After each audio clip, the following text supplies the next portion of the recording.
Okay, I am sending the live stream link to YouTube so we can go live, and then I'll send it over to Ernest at the coordinating board so he can put it up.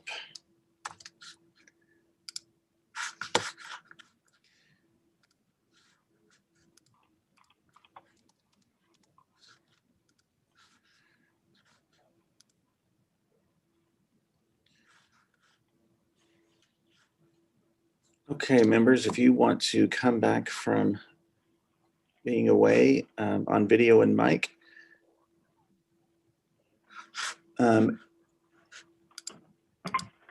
we will go ahead and get started at 10.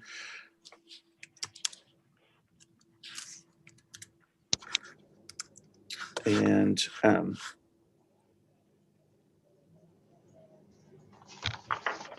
can somebody from the coordinating board let me know when we go live on the coordinating board's website?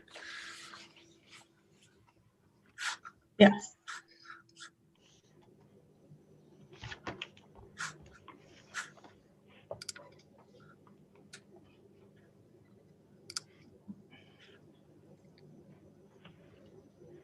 Okay, he just emailed me, said link is up. So, good morning all. I will call this meeting to order.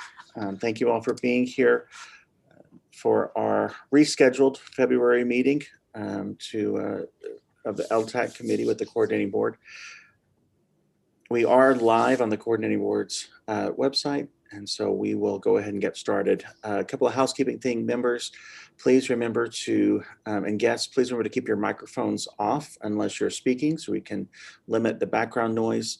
But please do keep your cameras on since this is a live recorded coordinating board meeting. We want to be able to see all of our members. In addition, I have enabled the live closed captioning feature in Zoom, so you can turn that on and off if you would like. With that, I'll ask Dr. Torrey, Dr. Lofters, are there any other housekeeping items I need to be aware of today? I think that's it. Looks like we have quorum, so we're good to go. Okay.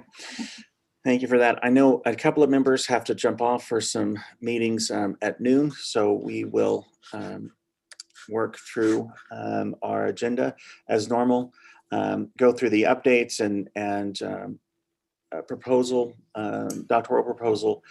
Then we'll have some updates from coordinating board staff, and then we'll break into our work groups. And we did, before we got started this morning, I've got the list of who's going to each breakout room. And so we can do that.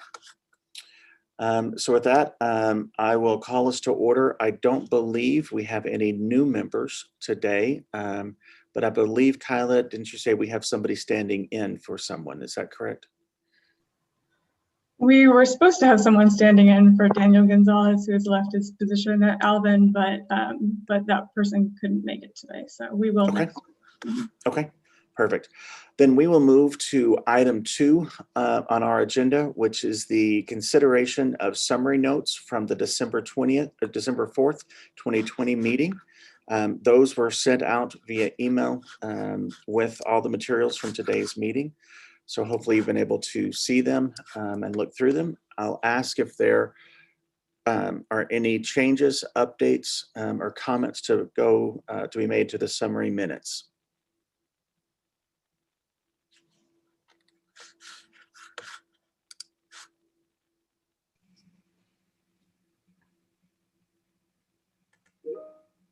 Okay, hearing no comments or changes and seeing nothing in the chat, I'll ask for a motion to approve minutes as emailed.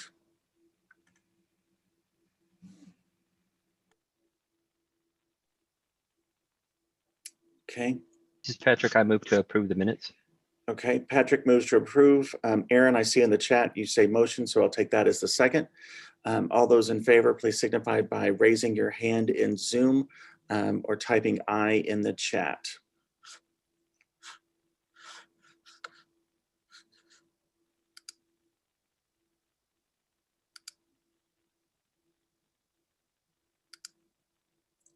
Okay. Motion carries, so the minutes will stand as emailed. Thank you all. Now, continuing in our agenda, we have item number 3, which is the discussion of the distance education delivery of Texas A&M International University's proposed Doctor of Philosophy or PhD degree with a program in criminal justice based on LTAC's assessment of the application's compliance, THECB distance education rules and policy. And I will turn it over to the doctoral proposal subcommittee and Dr. Mock. Thank you, Dr. Louder. Good morning, colleagues, and good morning, guests. I am pleased to present a proposal for discussion from Texas A&M International University for a PhD program in criminal justice.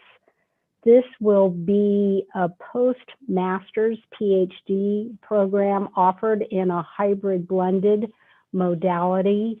And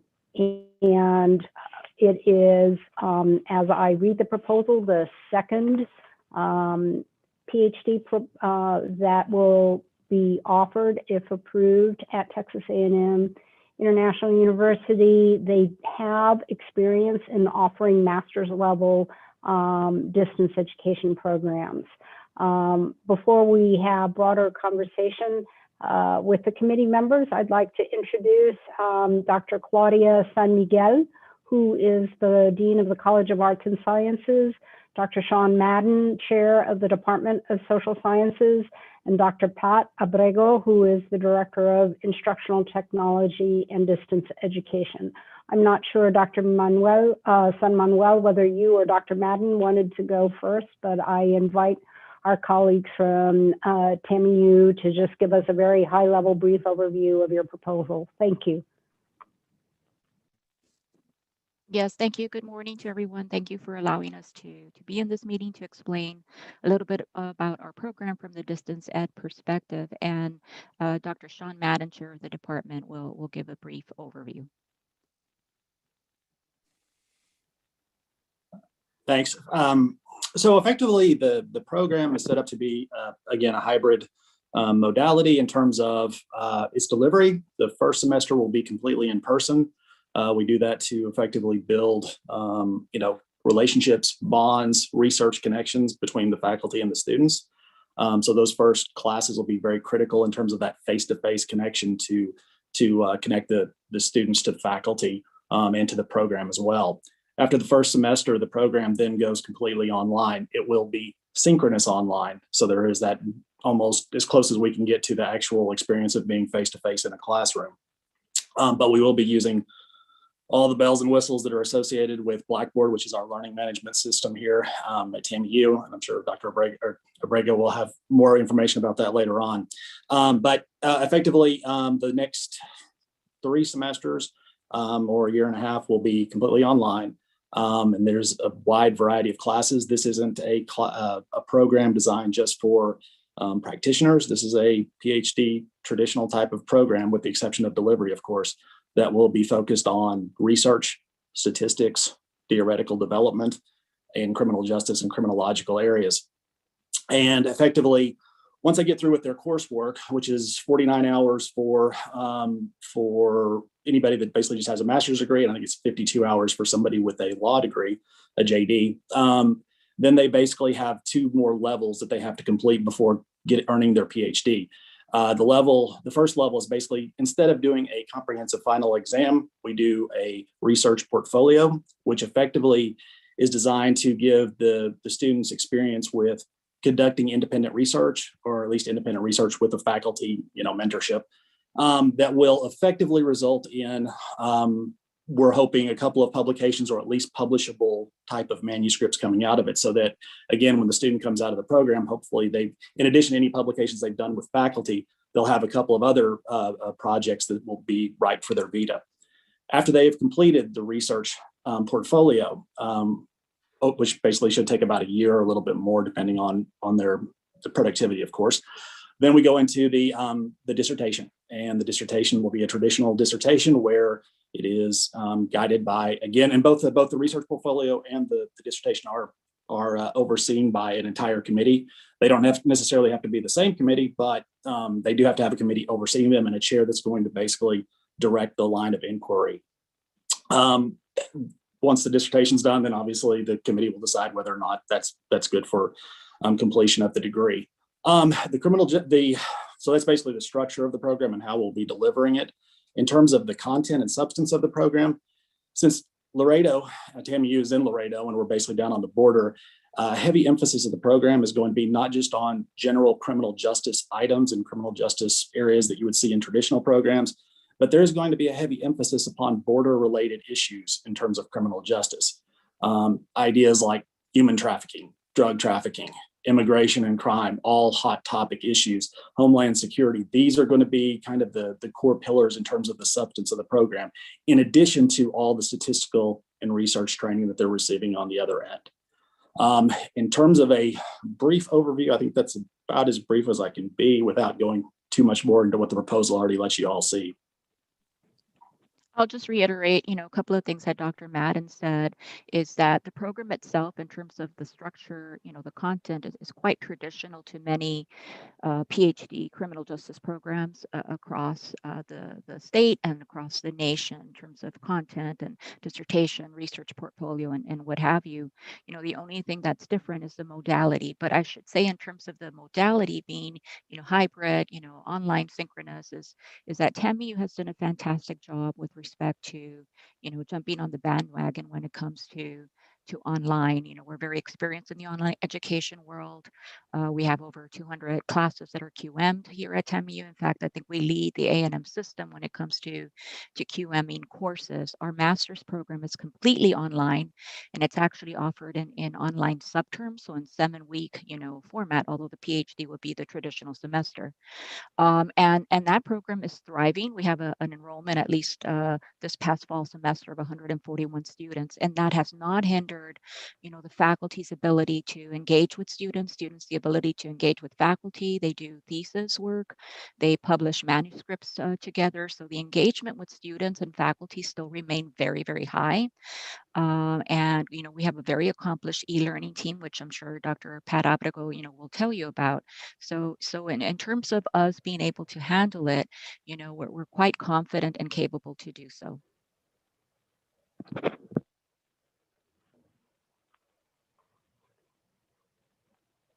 Dr. Abrego, did you have anything you wanted to add before I come back to the subcommittee? Yes, as a matter of fact, one of the things that has not been mentioned is the fact that every single course that goes online at Texas A&M International University must undergo 2 different reviews.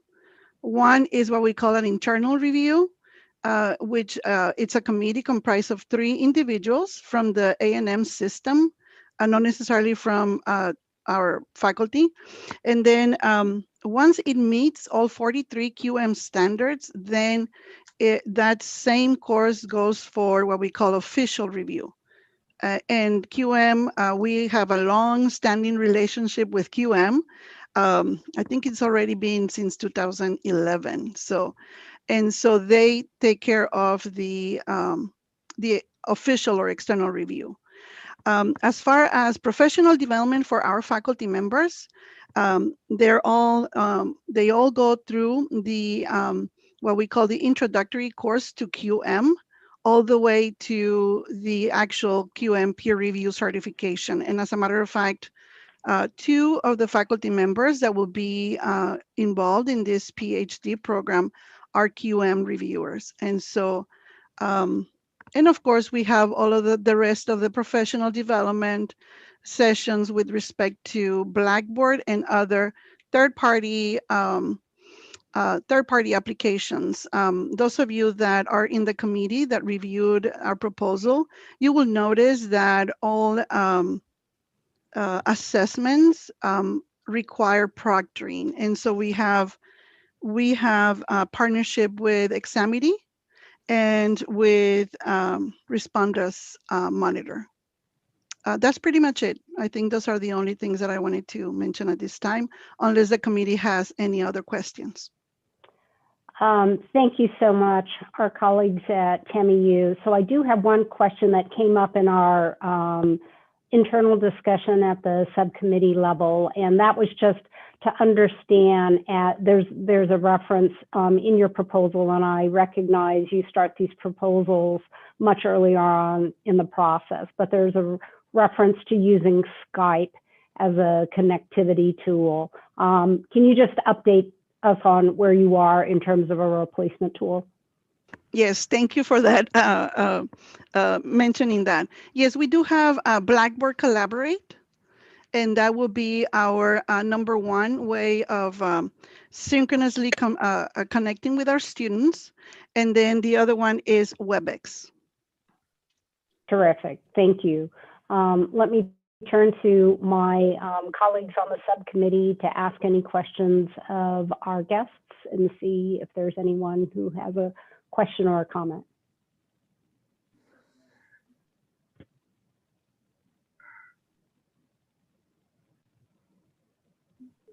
This is Julie DeLello from the University of Texas at Tyler. I had a question about the curriculum. I noticed that it was a 49-hour course load for those coming in with already having a master's degree from your institution. And then I think there was a 52-hour for those that were going just into the doctorate level. What is that 3-hour course difference?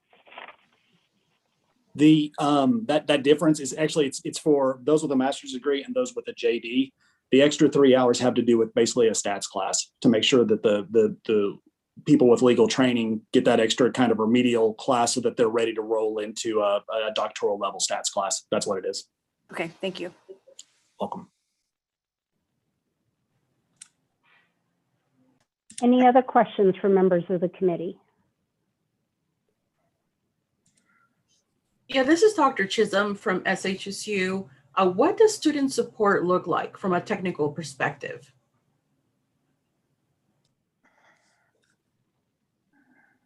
Yes, so aside from our front desk personnel, we do have a total of 5 full-time instructional designers and 3 part-time instructional designers. And as you can imagine, with the workload that we have, with this new requirement of having each and every one of those courses that go online QM certified, then we have a pretty systematic way of providing assistance to our faculty members, not only on the design, but in the actual delivery of their courses.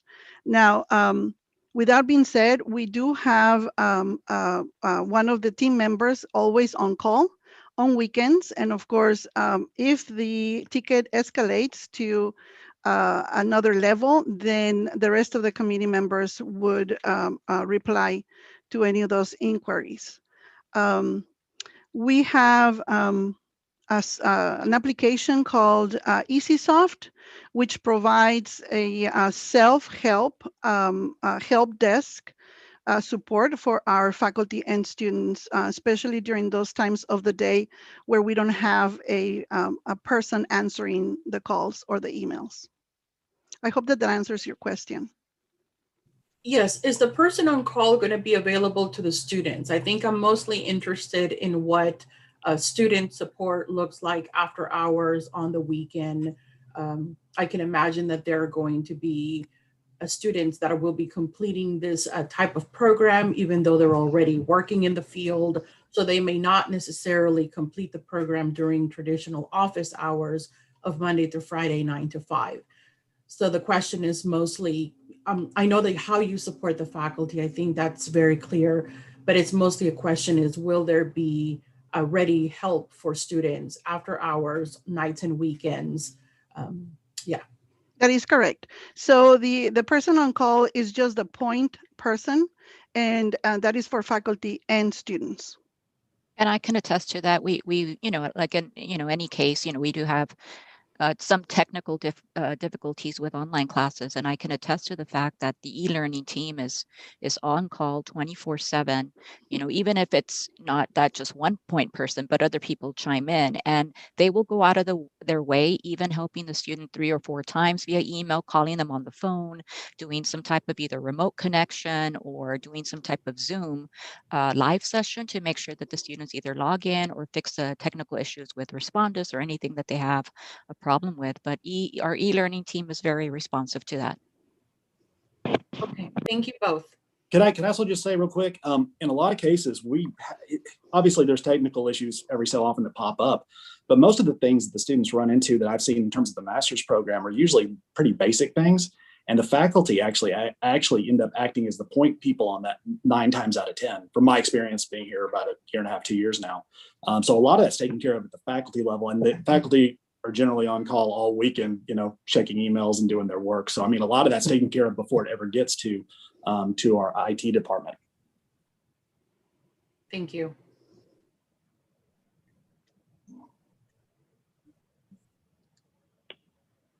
Any other questions for? I have one, Dr. Mock. In the proposal on page 90, I think it's 93, 94, you talk about Blackboard Ally, captioning services for course video and audio applications, and transcription services, and that you use rev.com.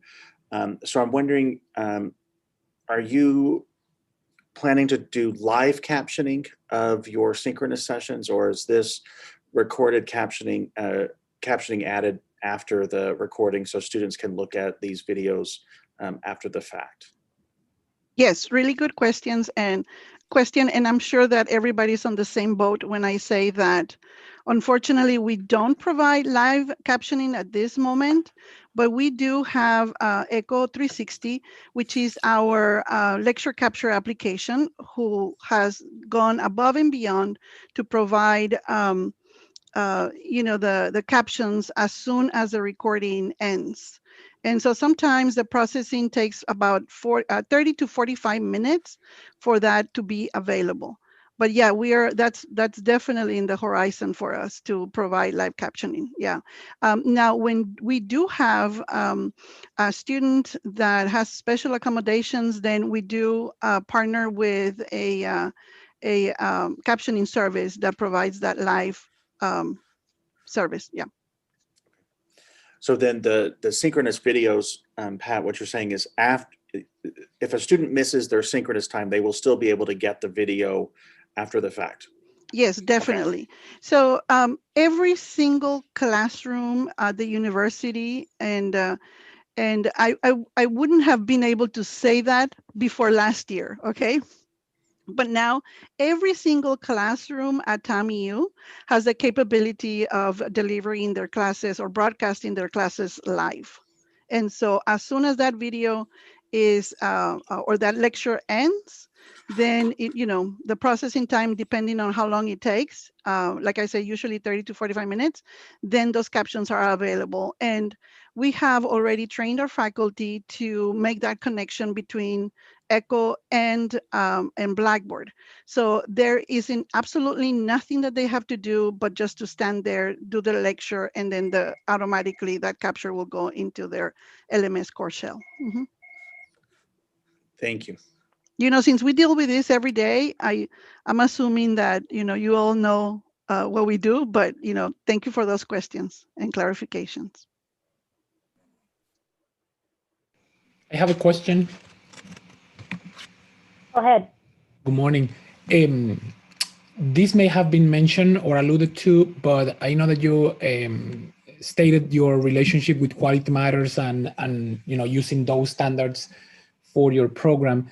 Can you expand a little bit on your course revision process? You know, once the courses are developed, and again, if you have a particular number of years before you then refresh that design on strategies and, you know, all those elements that encompass the delivery of the program. Thank you.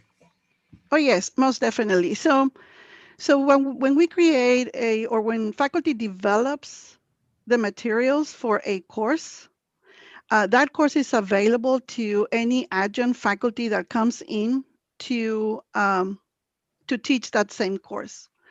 As long the faculty at this point can make additions and changes, as long as those changes and modifications are not substantive and do not alter the learning outcomes for that particular course.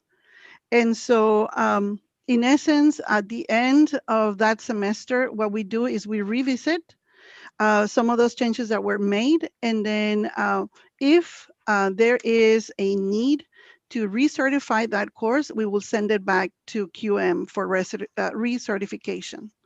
And as you know, if you're familiar with the QM process, after 5 years, then that certification expires. And so what we do is we go back, revisit, contract with a new faculty member to develop the course, either from scratch or utilizing some of the same materials and recycling some of the same materials. But most of the time, it's a fresh, brand new development. After 5 years, as you can imagine, course materials need to be updated. Mm-hmm. Thank you. I hope that answers your question. Yes, thank you. Appreciate it. I have a follow-up question for you to clarify. Since this is a new doctoral level program, and therefore you're teaching at a higher level, what percentage overall of your program is going to be new course content at the doctoral level? This gets to, if you will, a piggyback. So you're designing a lot of coursework right now, and then I understand Dr. Morales' question too. But do you have a sense of scale? Yeah, it's going to be, technically the classes, in terms of actually populating those classes, it's 100%. Correct, because we can't really piggyback. Correct. We can share some content from the online master's program, but since those are 7 weeks long, completely online, these doctoral classes would be, I would say, 100% would be completely new.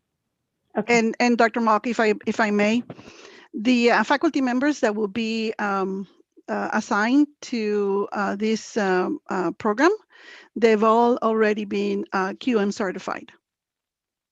Great. From the LTAC, any other questions, comments? Yes, this is Rita, the student representative. And I had a quick question. I noticed in your proposal that once students go into the online delivery portion, they are still required to meet with faculty during years 3 and 4, but those meetings are designated as face-to-face, and it clearly states that students would be required to fly into or travel to Laredo if they do not live there. Can you just talk a little bit about why you decided to make that a requirement instead of offering an online option as you did in other areas of the program? Absolutely. Great question. Obviously, there's the interesting thing about our proposal is you can tell how much we built before COVID hit. And so our ideas changed quite drastically from point A to point B here. Effectively, most of the meetings are now based on the world that we're living in and kind of even the medium we're in at this moment. Effectively, it will largely be, if they're outside of Laredo, then yes, that can absolutely be kind of a virtual meeting. If they're still here, they'll have the option if they want to do virtual or if they want to come to the university, that's totally fine. One of the places that we hope to keep a lot of the face-to-face, because again, this is the traditional PhD where we expect them to be doing research and publishing and doing presentations and all that, is that another place that we would be doing a lot of face-to-face stuff is at national and regional conferences. That'll be a big, big place where a lot of our kind of face-to-face business gets done. But yeah, I think that other than kind of those sort of scenarios when we're at conferences, and then when we do either the defenses for the portfolio or for the dissertation, those will have to be face-to-face, and those will have to be in Laredo. But everything else, if they're not already in Laredo, we can go totally to a virtual environment.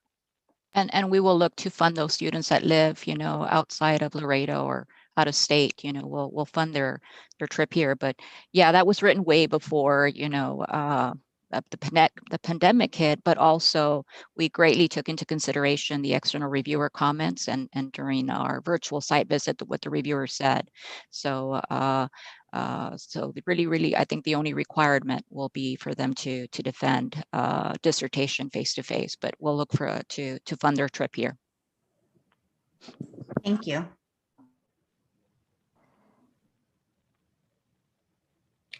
This is Joyce. I have a question regarding your library services. If I read it correctly, physical materials actually have to be picked up at the library. Has that changed over the past year or so? Or is there some intention to change that process so distant students would have access to physical materials? Yeah, we haven't updated that part, but given the pandemic, most of what we did during that time, the students required materials, is that the faculty member or the department chair would pick it up, and we would either FedEx it overnight. In the event that the student needed some actual, material, we would find some clever way and creative way to ship it to them. But I think most of the things that they should be accessing or will be accessing will be electronic. But yes, in the event that happens, we'll make sure that the student does get it. Thank you. So Dr. Mock, I have, sorry, another question based on a comment made where 100% of this coursework is going to be brand new developed. Can you talk to me a little bit about the timeline for development versus when you're trying to launch this program?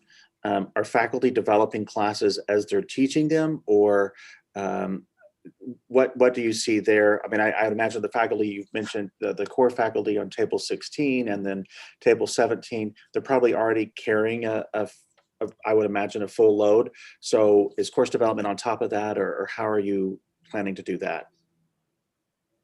So I can speak on that. So ideally, no, we would hope that they would not, develop while they teach the class. I've early on in my days of being, an assistant professor, having to do that when we really didn't, have quality matters fully established, that was the most difficult thing to do. So I would not advocate that for the faculty member. Assuming that, everything goes well with the coordinating board and that we get, the endorsement and the approval, we would ask faculty to start developing over the summer. Our e-learning team and Pat is quite familiar with this. We do compensate faculty for development of new courses, but we would hope that, those that are teaching in the fall semester of 2021 would start developing as soon as this summer. And if I may add, in one of the other answers, I mentioned that we have a streamlined process. And so right now we're working on a 14 to 16 week development plan. And at this time, we do have certain milestones. And so when we assigned the faculty member to an instructional designer, they work hand in hand to make sure that they meet each and every one of these milestones for that 14 to 16 weeks. So at least we'll have the internal review done before the course is taught for the first time.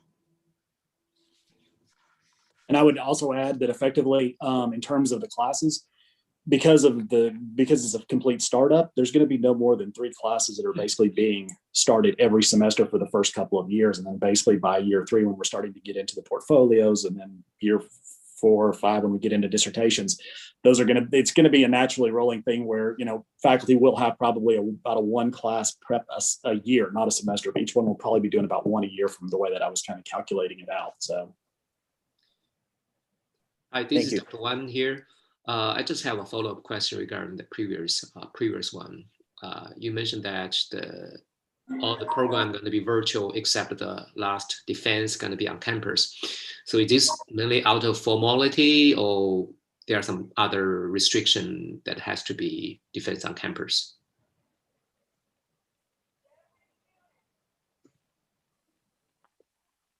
I'm not sure I fully understand or understood the question, but yes, it's really out of formality that, final defense of dissertation would be defended, in front of your committee. But, if the person, the student for some reason could not attend on campus, then we would make accommodations for a virtual defense. I'm not sure if I understood the question correctly, though. Yes, thank you. Okay. I would also add to that effectively I talked about us meeting with students at conferences. Conferences were also going to be an avenue that we could also hold those defenses too, where we could effectively kill two birds with one stone too, in those situations too, to where it doesn't necessarily just have to be a TAMU, but it does have to be face-to-face is more what we're looking for. So just as an observation, Dr. San Miguel and Dr. Madden, the experience that we have had in the last 15 months on, so we're a traditional face-to-face campus, our PhD, the attendance at our dissertation defense when we moved online is tenfold higher. So there is something to be said about. Good observation there. Yes, we've noticed so that. I think that's a little bit of where we're going. You know, are there things that you could leverage in there? So we're in March, and you have a desired start date of August, assuming approval on all of these. Or because this is a new PhD program for the university and new coursework, are there other hurdles other than or accreditation requirements that you have prior to launching online to meet a start date, or are you possibly going to need to lag to another semester, future semester? I think, well, honestly, I think that we'll be okay to start in the fall. Our Office of Public Relations is eagerly awaiting this so they can start, and our grad school is eagerly awaiting the results of whether it'll be approved or not, so they can go into high speed in terms of marketing and recruiting. But I don't think you know, we'll have any major hurdles to start fall of 21. Yeah, it's already been, the entire program's been loaded into our system where it will show up in the catalog come fall, provided we get the green light from the board. Although I think also we do have the SACS, I think, is reviewing it right now too, but I think that's kind of, my understanding is we're supposed to be hearing about that relatively soon as well. Right, I should add that we lost a couple of faculty members at the beginning of last semester, but we're making offer letters today, and both candidates are waiting the offer letters for acceptance. So even in that respect, we're good to go. Thank you. Any other comments, questions from the committee? And sorry, one more. Go ahead. Because you mentioned SACS. This isn't the first doctorate for international, right? So it's not a sub change for y'all, is it?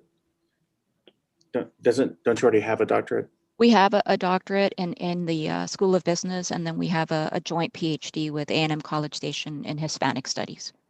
Okay, so it's not a mentioning SACS, and I know sub change takes a long time, so that's where my question was going there. But okay, thank you.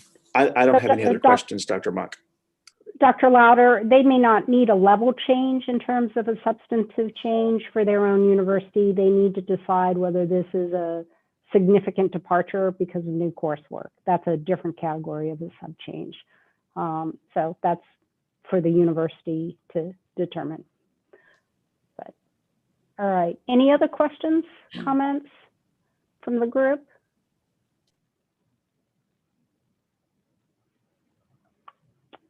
Let me switch screens here.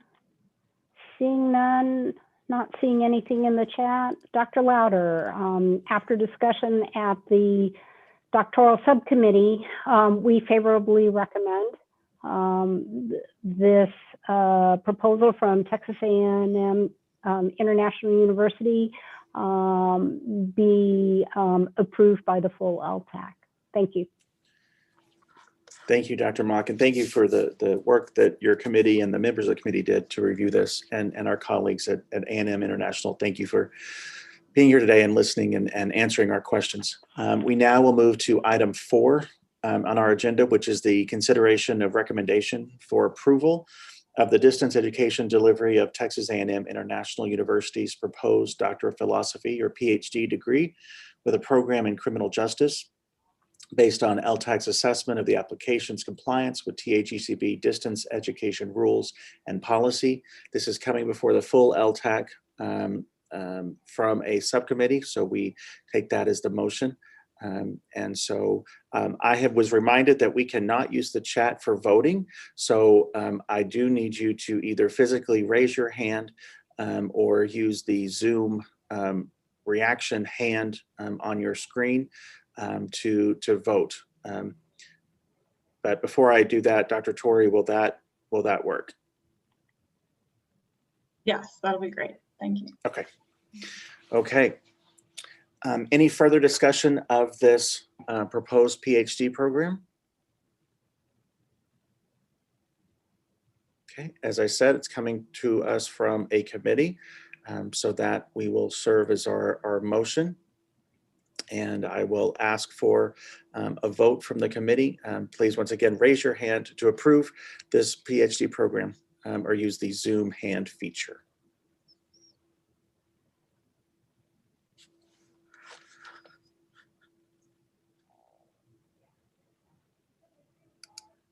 Okay. All right. All right, we appear to have a favorable decision there. And Michelle, I'm going to count your dog as your voter back there. So thank you all. Sorry to our about that. No problem. That's we like that on Zoom meetings. Our colleagues at Texas A&M International, we congratulate you on this being approved at this level. Now it goes before the next level at the coordinating board. We wish you well on your new PhD program. You are welcome to stay for the remainder of the meeting, but you do not have to. Thank you so much. Everybody have a great day and a great weekend. Thank you. Thank you. Okay. Continuing forward in our agenda, we will go to item 5, which is a number of updates from the coordinating board staff. And so we will start with 5A, which is 60 by 30 text refinement. And I am not sure who's doing this one. It has a name next to it. So it would be Dr. Dakota Doman, and I'm just going to share this.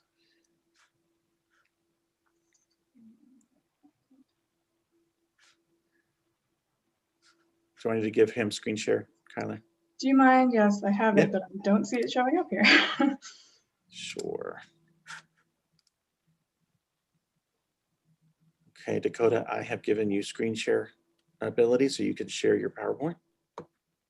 Awesome. Let's see.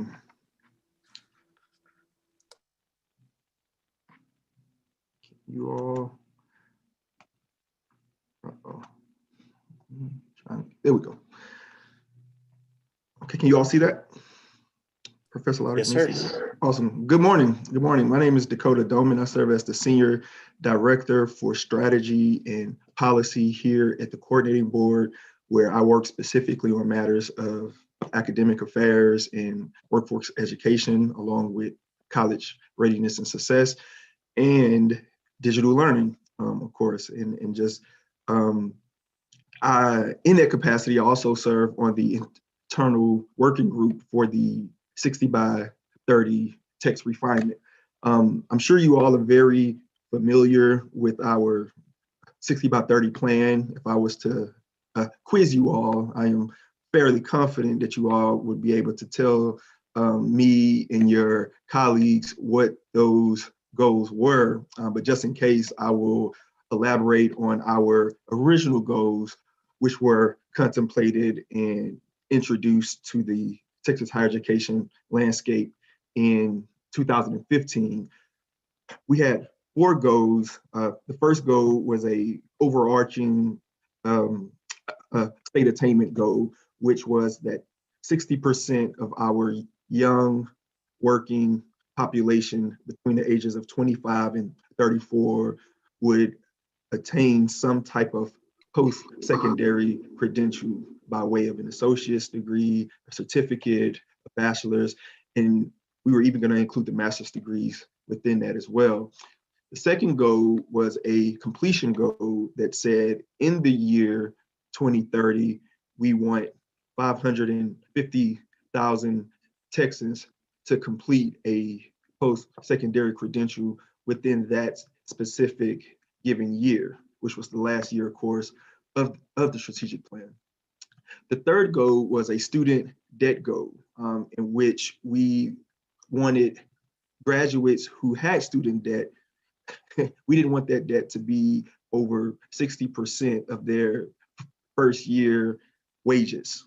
And then the last goal was a marketable skills goal, in which we wanted to work very specifically with our college and universities to ensure that the students were able to not only acquire skills, but to be able to explain to industry what those skills were as well. And so those were the 4 goals that I'm sure you all are very familiar with, and the field was very committed to.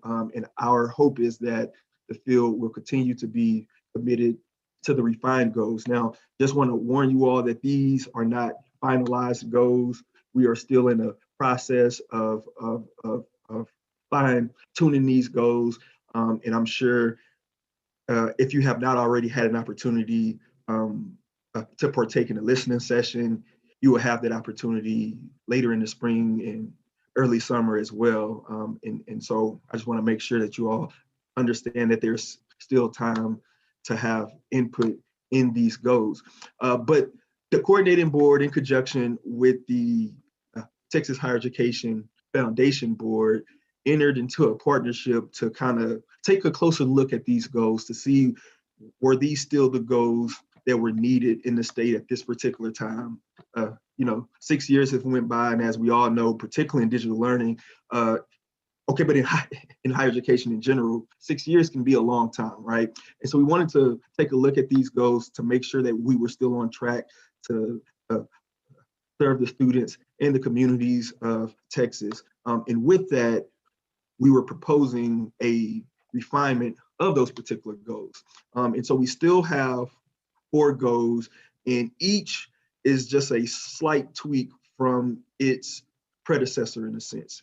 So the very first goal is we would like to expand upon our focus to include the adult learner population beyond the 25 to 34-year-old range as well.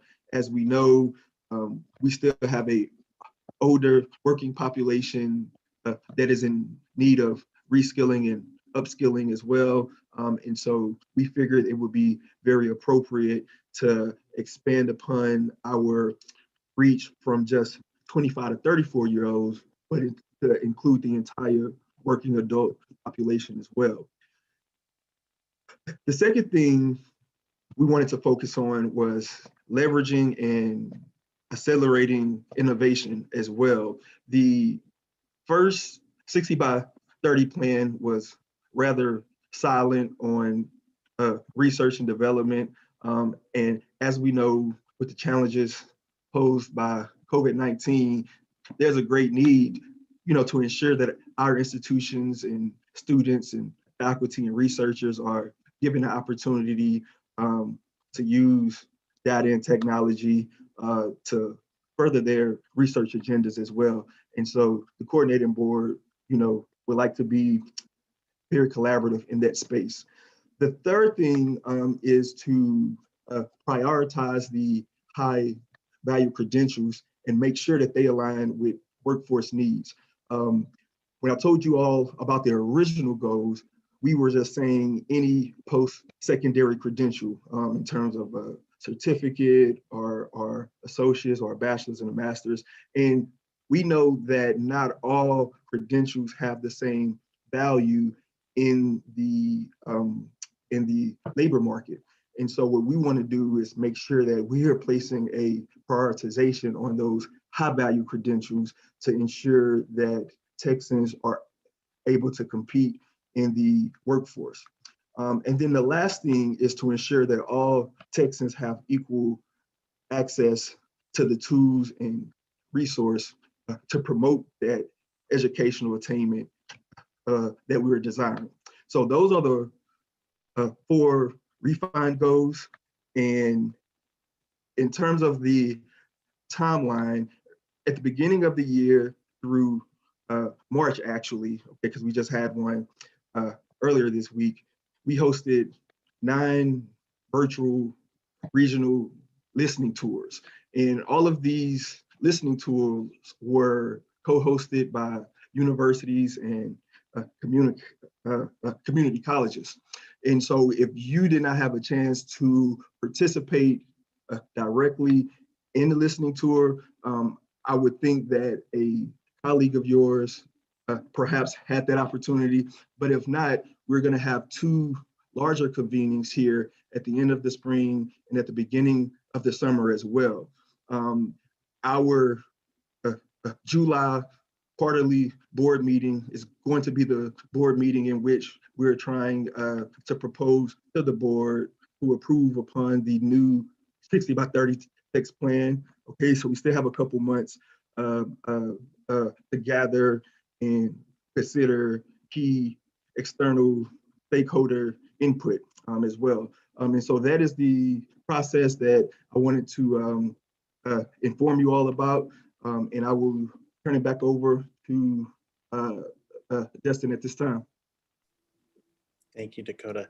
And just for everyone, yes, we will send out any of the presentations that are given today by CB staff to LTAC members after the meeting concludes. Any questions for Dakota on 60 by 30 text refinement?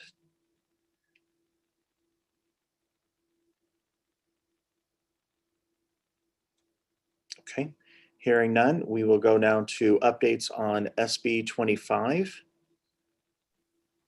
This is Ms. Elizabeth Mayer. Morning. I'm Elizabeth Mayer, the Policy Director at the Coordinating Board. I'm going to provide an update on Senate Bill 25 and on another transfer effort that the agency has been engaged. So this legislation was intended to help ensure that Texas students have the ability to seamlessly transfer, reduce the loss of course credits, and helps ensure that students graduate in a timely manner. So there are several pieces of this legislation that I'm going to highlight in terms of progress and implementation. So the first piece is really focused on this new report on non-transferable credit. So universities and community colleges are required to annually report the courses that transfer students took that were not accepted for academic credit towards the major, assuming that the student did not change the major. So the new reporting mechanism for universities is now in place, and universities began reporting this past November. And for community colleges, the necessary analysis for the report was done by the coordinating board using existing data submissions. And the coordinating board provided this report to the legislature on March 1st, and it's actually available on our website.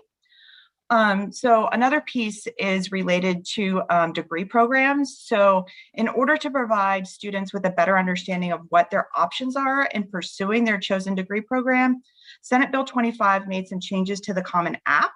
So the Apply Texas application was amended to include the ability for an applicant to indicate their consent for an institution to share their application for admission with another institution, and if the applicant is denied admission to a particular degree program to which they applied. And this application was amended in October of 2019. SB 25 also requires students to file degree plans earlier in their education path than previously required. So students enrolled in public institutions of higher education are required to file a degree plan upon completion of 30 hours rather than the previous 45 hours. And high school students who are engaging in dual credit are now required to file a degree plan upon completion of 15 semester credit hours. As part of this process, the coordinating board convened a negotiated rulemaking committee, and the rules were passed in January of 2020. And then institutions began this requirement this past fall, so fall of 2020. So next, the study and report on the core curriculum was another provision of SB 25. So the coordinating board convened an advisory committee in the late summer of 2020 to provide input on the study. And at its October board meeting, the board approved the report and it was transmitted to the legislature by the deadline of November 1st. A couple other provisions on SB 25 included articulation agreements, release of student academic information, and appropriations for specific dual credit courses. So in regards to the articulation agreements, this allowed general academic institutions to enter an agreement with a lower division institution of higher education and to identify up to 60 semester credit hours for courses completed at the lower division institution that must be accepted for credit towards specific course requirements at the general academic institution.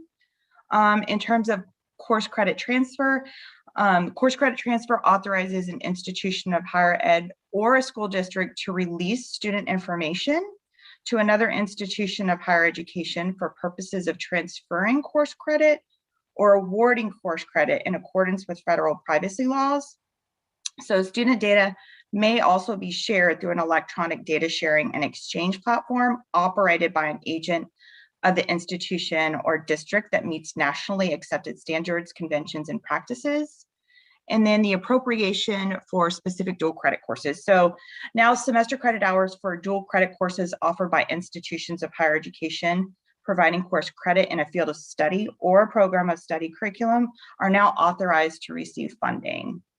And then the last piece that I just wanted to go over is the recommended course sequence, which we're still in process with, but each institution is required to develop at least one recommended course sequence for each undergraduate certificate or degree program offered.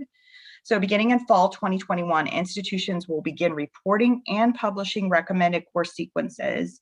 Currently, the coordinating board held the negotiated rulemaking committee with members a couple of weeks ago, and we're in the process of posting those rules for feedback in the Texas Register, with the rules likely going to the board at the quarterly meeting in July.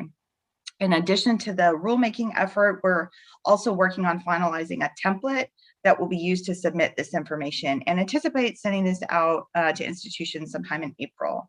So this kind of covers the SB 25 aspect of my presentation. And now I'm just going to spend a few minutes providing an update on another effort related to transfer.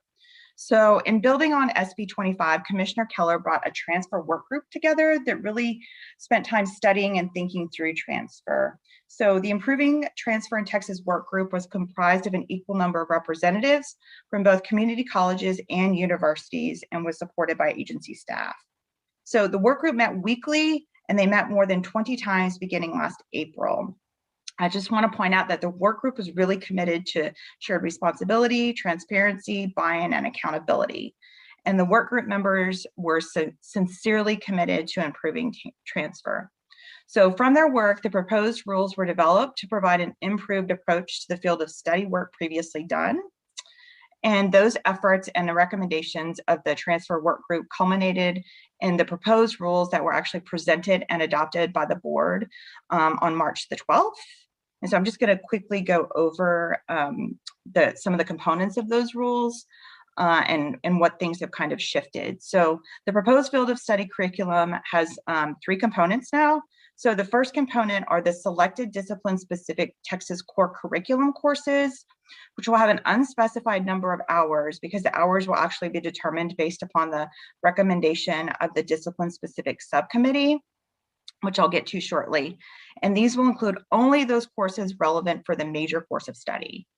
The second component now is going to be the discipline foundation courses, and these are to be a set of courses within a major course of study consisting of up to 12 semester credit hours and will be developed by the discipline-specific subcommittees. And then the last component are going to be the directed electives, and these are going to be a set of courses within a major course of study consisting of at least 6 semester credit hours specific to each general academic teaching institution and prescribed by the faculty of each general academic teaching institution.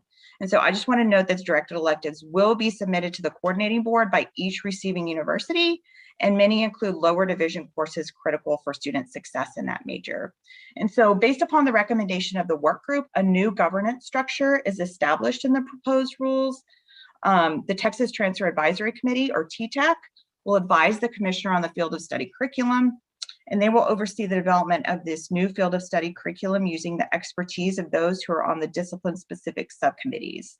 And then the Texas Transfer Advisory Committee will be equally composed of community college and university representatives. So coordinating board staff are currently working through the details for establishing the THECB and anticipate sending out information shortly on how institutions can submit nominations. And that concludes my remarks. Thank you all so much. I appreciate the time to chat with you all. Thank you, Elizabeth. Any questions for Elizabeth on SB 25 or the additional transfer work she's mentioned?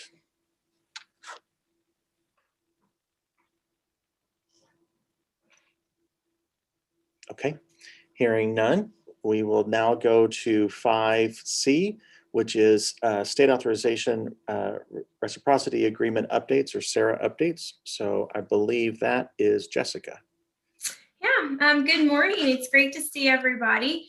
I don't have any updates. I do have some proposed updates that will be going before the NC SARA board in May. So in May, there will be 5 policy clarifications and 4 policy modifications, all very minor. The first 3 policy modifications would be made to section 3.2 of the SARA policy manual. And that would essentially let states extend provisional status for institutions that have multiple changes in ownership or are under an ongoing investigation. The 4th recommended policy modification would be to sections 8.2 and 8.3 of the SARA policy manual. And this just ensures that NC SARA staff treat all proposed policy modifications, major and minor, the same way. And it would also require individuals who submit recommendations for policy modifications to submit a rationale for that change as well, which I thought that was in there, but it wasn't. So that's really it. That's all I have right now. I'm happy to take any questions. If not, I'll see you all at the next LTAC, and I'll have an update if whether or not those proposed changes were confirmed and any other news. Oh, and I just want to mention one other thing. Many of you serve as the SARA liaisons for your institutions. Just remember that the data reporting cycle is coming up. You should receive the link for the data reporting around May 15th. If you don't, please reach out. NC SARA recently did an upgrade to their Salesforce portal, and there were some issues with the automatic email notifications going out. So just be on the lookout for that. Reach out if you don't receive it around May 15th. Thank you, Jessica. And the reporting period, it's May 15th, it's open May 15th and closes, I think you said, was it June 15th or July 15th? June 15th. Yeah, they extended it last year due to the pandemic, and they're doing it again this year. And I think that's just going to be the norm from here on out. Okay. So be on the lookout for that email, and don't forget to respond, or then Jessica sends you a nasty email that you're on a bad list, because I've gotten that before. So, you know, and she's so scary. All right, continuing. Well, wait, no, any questions for Jessica? Okay, hearing none. We will continue down in our coordinating board updates. We'll go to 5D, which is community college baccalaureate programs. This is Dr. Sherry Rennis. Thank you. Hi, everyone. I'm sharing my screen. Can everyone see that? I hope. Yes, it is up. Perfect. Thank you. I'm going to keep this brief as well.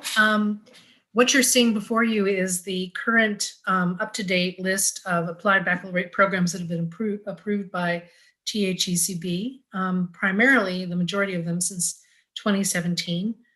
There are 31 programs that are approved to be offered at community college level from 17 different institutions.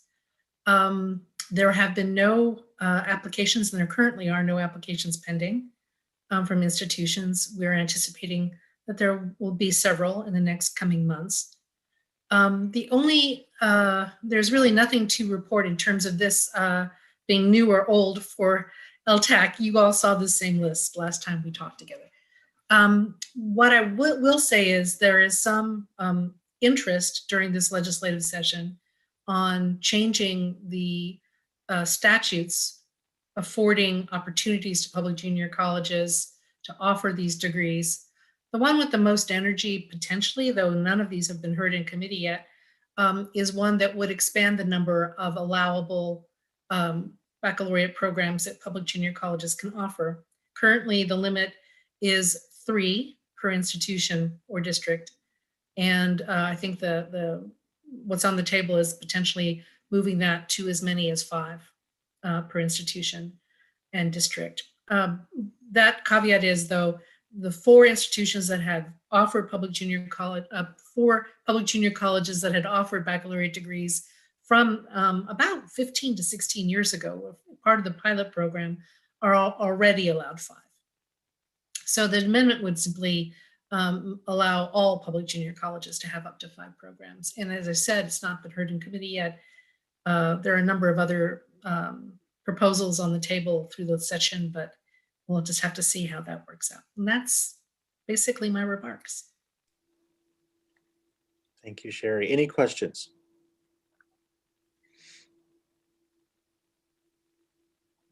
And thank you for keeping us updated on these programs. I'm very interested in this, and it's good to get the updates. So we appreciate that. And hopefully I'll be able to get this off your screen. There we go. There you go. No problem.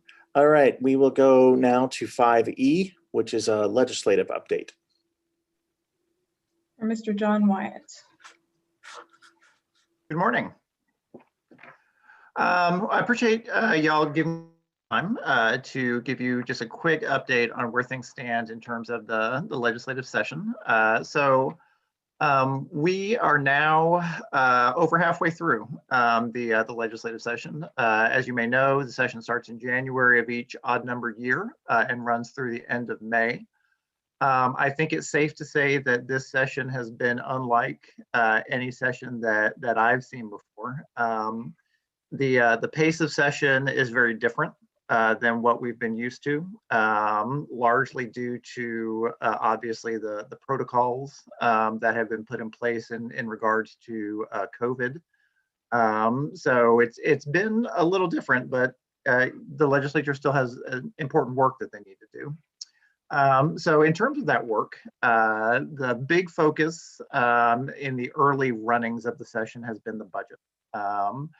As we're all aware, the state coffers are in a bit of a tight spot, although not as tight as I think a lot of legislators feared going into this session. Tax revenues did not decline as much as was worried, as was concerned about prior to the session. And then of course there's also the issue of the additional federal monies that were recently approved that will be coming down. So right now, the Senate Finance Committee and the House Appropriations Committee have been working in their subgroupings to make initial decisions about how they're going to fund the state budget. And Article 3 is the education article that includes public and higher education. So next week, we do expect that the Senate Finance Committee is going to meet on Tuesday. And they're going to consider SB1, the appropriations bill, and make their final recommendations as a committee as to what will be included in that bill. And then that will be reported to the Senate floor, where it will be considered by the full Senate. HB1, which is the House budget, again, is likely to be heard in full appropriations committee next week. And they will take their decisions about where they want to fund in the committee level, and then it will go to the House floor.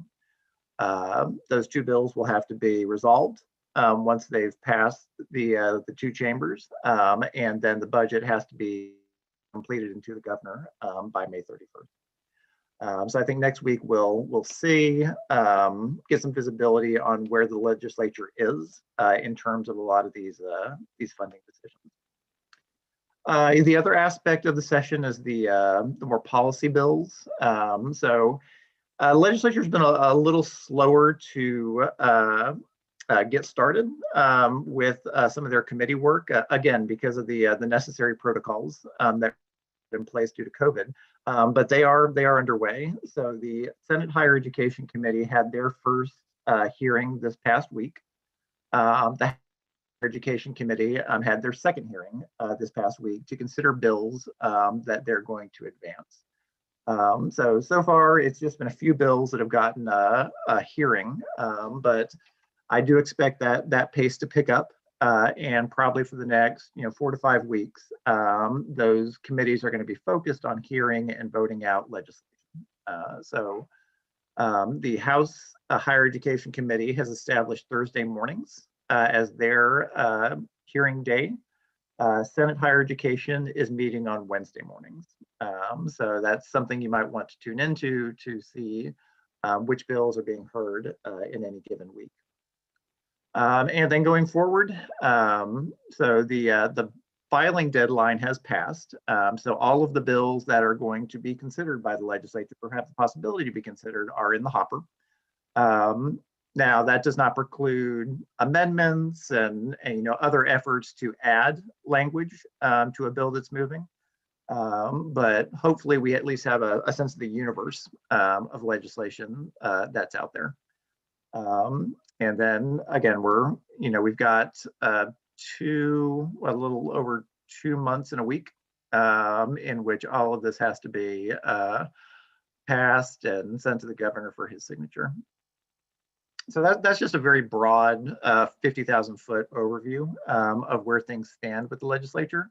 I'd be happy to answer any questions you might have on any particular legislation or anything else I can help with. Thank you, John. Any questions for John?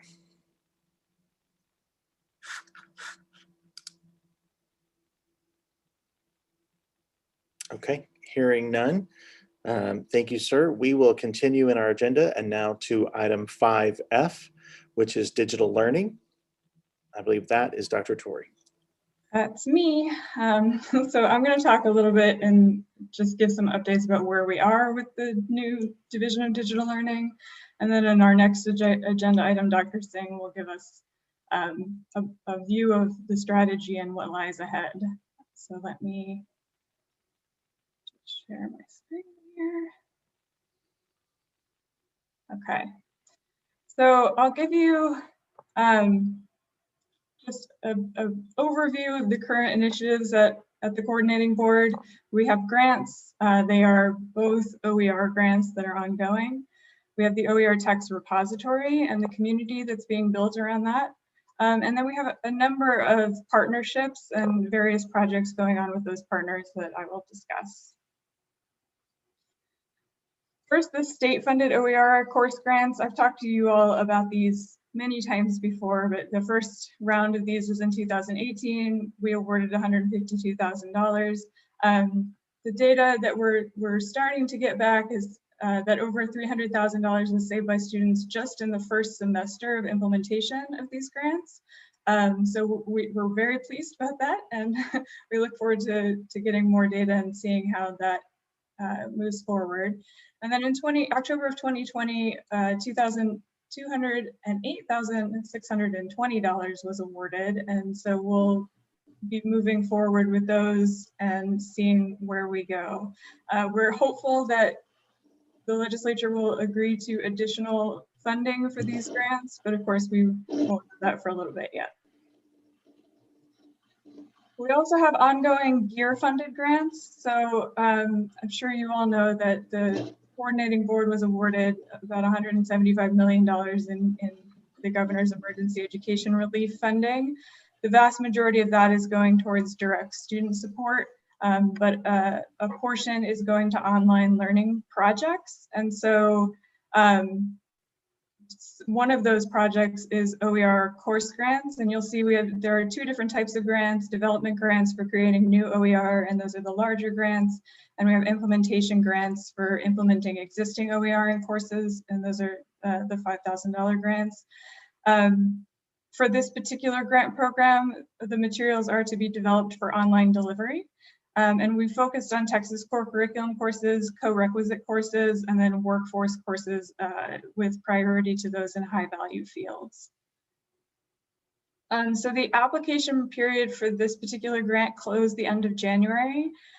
We did 3 rounds. So in round 1, we had 1 institution receive a grant. In round 2, we have 8 institutions, some having multiple projects that are receiving grants. And round 3 should be announced soon. We have 49 applications in that round. So it's a good number and we're pleased by that. It's possible that additional course grants will open later on. That's currently under consideration. So I would keep an eye out for that. And then I'm going to talk about the repository next. So I think I've showed you all the repository. We did a tour of it and all, but you know that it was launched in September of 2020 in partnership with ISKME. But it's a repository of OER materials, but it's also a space for collaboration and community. So just to give a little update, since September, we've had over 70,000 hits on the site, which is great. The collections and the hubs seem to be popular. And also the popular subjects searched are in psychology, biology, and nursing. So we'll keep an eye on those analytics and see how we go moving forward. And I can put the link also in the chat at the end of my presentation if anyone hasn't seen the site yet or wants to take a look. So we're in the process of inviting everyone in higher ed in Texas to become part of the OER text community, either by exploring OER, adopting OER from the site, creating OER with the authoring tools, or linking existing OER, applying for the grants that I mentioned, and also creating groups and hubs and on the site for collaboration, or joining some of the webinars that we have had and will be having, which I'll talk about in just a moment. So we're also partnering with several institutions for OER projects, and they are here on this screen. The first 3, Dallas College, the Dana Center at the University of Texas at Austin, and OpenStax at Rice University are what we call our technical assistance partners. And they will be providing technical assistance to those who are awarded those GEAR course grants. And so they will be helping with the implementation of those grants and working on those projects.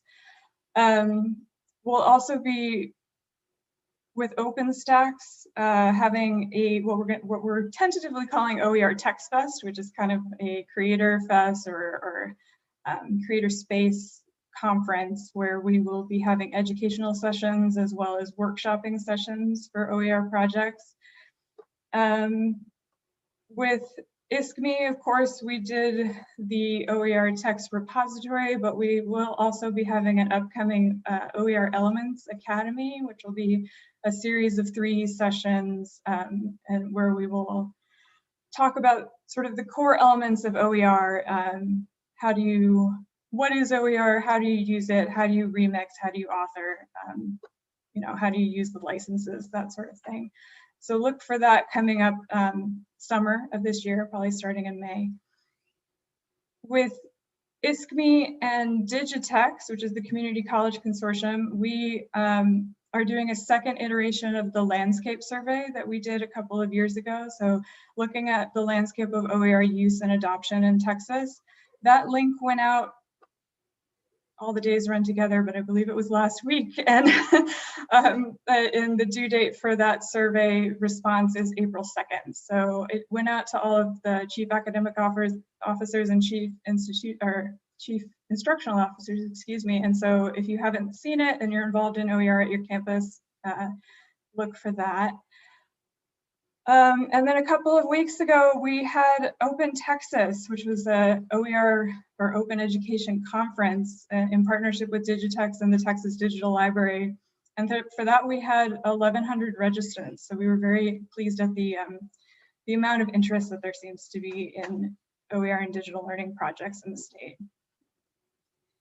So just a little bit about what's on the horizon, and then Dr. Singh will talk more about that. But we're thinking about what we've learned from the OER landscape survey, from other research, from you all as our advisory committee, and from the partners that we're working with, and thinking about how we can sort of scale the OER work that's being done and also build capacity for digital learning and recognize the digital learning work that's being done in the state. So we're thinking about some OER framework grants,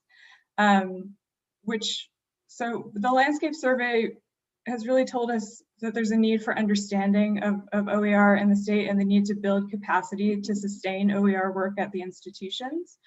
So we're planning to provide financial support and curriculum for creating OER frameworks for institutions, including using existing OER to build a Texas OER playbook that can be used maybe at the institutional level, the department level, et cetera, to implement OER projects and policy.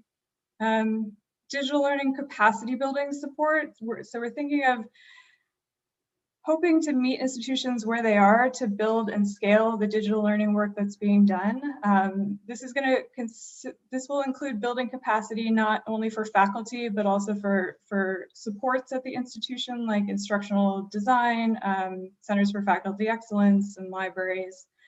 Then we have our OER Core Elements Academy, which I mentioned, which is sort of a beginner's academy in OER, and the OER Text Fest, which look for in the late fall. We're thinking November, December for that sort of creator fest for OER.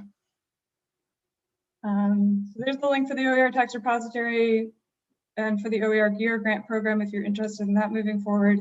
And there's my email if you have questions about anything OER or digital learning in the future. You're welcome to reach out to me as usual. And I'm going to turn it over. Actually, Dr. Torrey, thank you for that update. Are there any questions for Dr. Torrey?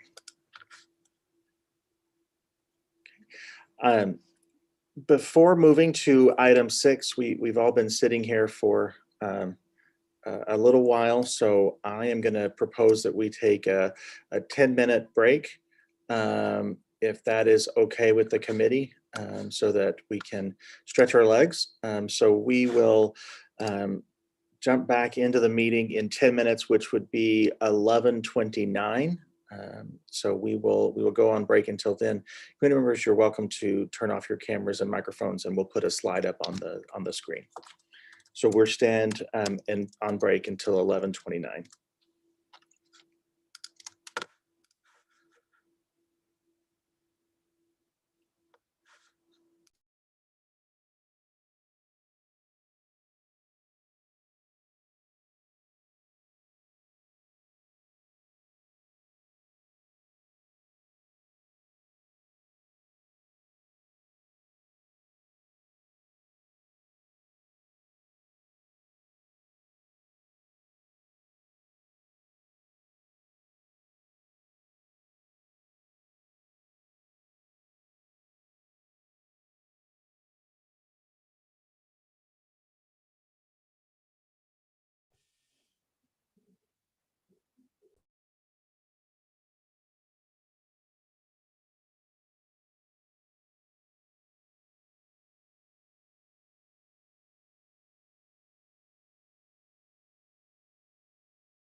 Okay. Welcome back all. And I will call us back to order.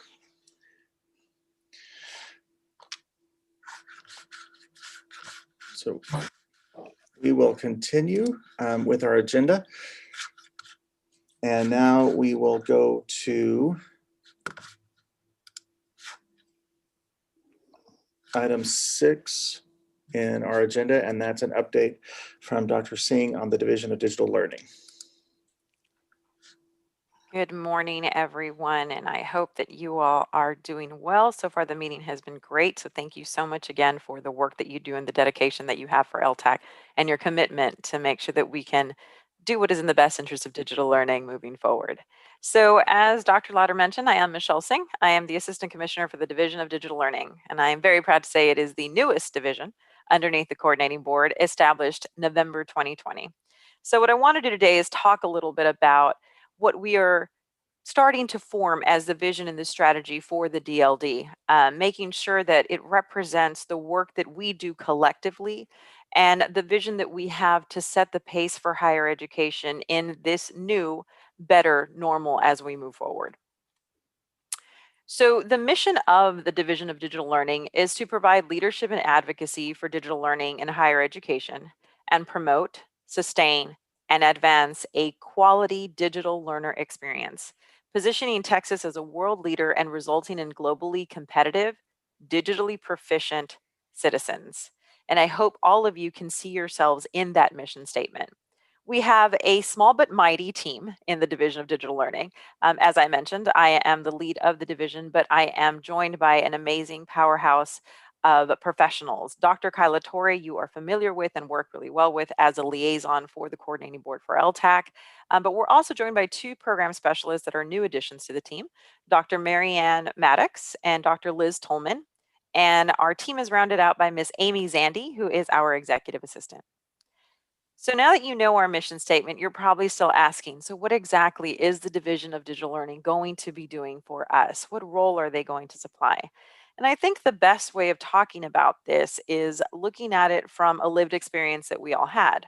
So let's go back in time about a year approximately and talk about this wonderful event that occurred for digital learning in the sense that it heightened the awareness for the work that we've been doing for decades, but it brought everyone into this new remote work environment. So we are notified about coronavirus and the extent that is infiltrating into our communities. And we are asked to jump into this remote response immediately, right? Almost like the flash, you're asked to transition not just some programs, but your entire business operations to a remote environment.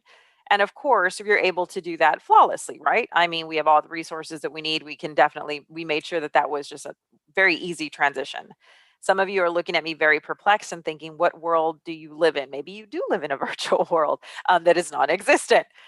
And of course, our life is perfect, right? I mean, we did this transition and everything is wonderful. Our new office mates are always cooperative and patient. The computer is always available. The internet always works flawlessly. Multitasking is beyond easy, or we so believe we've mastered. And of course, there's enough room in your home for an office complex, a daycare, a school, you name it, and your home has now become this complex. This is everyone's life, correct? Again, you're looking at me very perplexed at this moment. Or maybe your life is a little more like this. People are tugging to get your attention in multiple directions. Your furry friends really love the warmth of your machine, so they tend to embrace them sometimes too much when you're trying to get some work done. Your internet is a hit or miss at times. Sometimes you have to turn off your video to preserve bandwidth to make sure you don't get cut off in the middle of your statement. Sometimes you're trying to multitask, cooking, learning, even maybe running a meeting when you're in the middle of doing other things. And then there's that moment when you just really want to grab your computer and throw it out the window. It's one of those Zen moments that you really need to gain, but then there's coronavirus outside, so you don't want to throw it out the window and you're very conflicted. This seems more, some of you are smiling and nodding your heads, so I'm assuming that we find more of a connection to this than the other. But there are some perks to working remotely, right? Maybe some of you are having a cup of coffee looking at this amazing view outside of your homes. Maybe you don't have shoes on. Again, judgment-free zone, so you're more than welcome to do that. Maybe you're snuggled underneath a blanket and working, or having breakfast, having a snack every now and then. Or maybe when you have these meetings that really take a lot of energy or effort out of you, you just get to go outside of your door and hug those that you love and get back into the game, or maybe just have a relaxation break where you can scream outside, come back in. You can decompress. So there's a lot of perks to working remotely. The greatest perk out of everything is that we all got to experience a day in the life of our digital learners. We got to live in the world that our digital learning students do every single day for their academic career. A world that they are expected to thrive in from the onset of application to graduation. We got to live and breathe that moment to do business. And I am hoping that in this process, how often we're able to reflect and think, how often did we, or maybe do we still ask ourselves, why is this PDF not fillable online? Why do I need to travel to campus to submit this? Why is the process I'm looking for not able to be found online within a click or two? Maybe why does this need so many signatures? Or the question of why isn't this a digital process? Why isn't this easier? Or maybe we ask, how do I gain access to certain systems that I thought I already had access to? How do I find information? And where do I begin? And how do I print if I don't have a printer at home? And how do I scan if I don't have a scan app? Well, now a lot of our phones do. But how do I submit documents if there isn't a way of doing this electronically? But now our question should be, what will I take from this digitized, optimized discovery? What is stopping us from adopting some of those new and creative, innovative practices that we put in place when we were in remote learning? As we start these conversations about returning to work, we continually hear this going back statement. We're going back to the way that we used to do things. We're going back to the environments that we left pre-pandemic. I want us to be challenged. I want to challenge all of us to change the narrative. Instead of going back per se, we are moving forward. Let's change the narrative to not be a face-to-face versus online conversation or then versus now, but let's change the narrative to not an either or statement, but to a synergy between those successes that we experienced in remote learning and those creative moments and innovative moments, and how do we normalize those to enhance our regular practices? How do we harness that momentum, that energy that organically, or strongly encouraged organically, came about during this abrupt change in how we deliver services? I challenge all of us to take this message back to our campuses and talk with our fellow departments and fill in the blank. We are moving blank forward. We are moving recruitment forward. We are moving student affairs forward. We are moving academics forward. We are moving quality digital learning experiences forward. And collectively, we are moving higher education forward. Having said that, the coordinating board wants to partner with you to support you in accomplishing this. The goals of the DLD for this next year and a half, 2-year cycle will be to increase awareness, build capacity, and recognize the digital excellence that was occurring pre-pandemic, because we've been doing this for decades, and during pandemic. And we want to harness this energy so that we can level set the level of digital excellence that becomes an expectation that we can set as a standard as we move forward. And how are we willing to assist? We want to create a digital learning space online that is a community space for those of us engaged in the practices, and those of us that are trying to get familiar and caught up with what digital learning actually does and what it can do to impact the work that we do. We want people to start to think about digital learning in the sense that through digital learning, we can educate, we can learn, we can drive change, we can innovate, we can advocate, and we can lead. The digital learning DL-Tech space, as we're affectionately calling it, is going to be the culmination of all of these things. An area where you're not just going to find resources, but you're going to find people. You're going to be able to build a network and connect with people across the state and beyond that have done this, do this well, or have learned from experiences that we can all benefit from. We're going to be able to connect with exemplars, scholars, hear our student champions, and find out, how do you thrive online, and what can we do to build and enhance your experience? We want to drive change in the sense that we want our institutions to have a full, holistic view of digital learning, where it's not just about academic affairs looking at digital learning, but student affairs, enrollment management, institutional advancement, athletics, all these different areas that touch digital learning as it is infused into university success. We want to be able to have a space where we can highlight and connect research across the state to continue to move that marker forward. As we know, this Texas leads in this space and has for a long time. We want to make sure that we can capture that and harness that so that we can continue to amplify the services and the resources that we have available.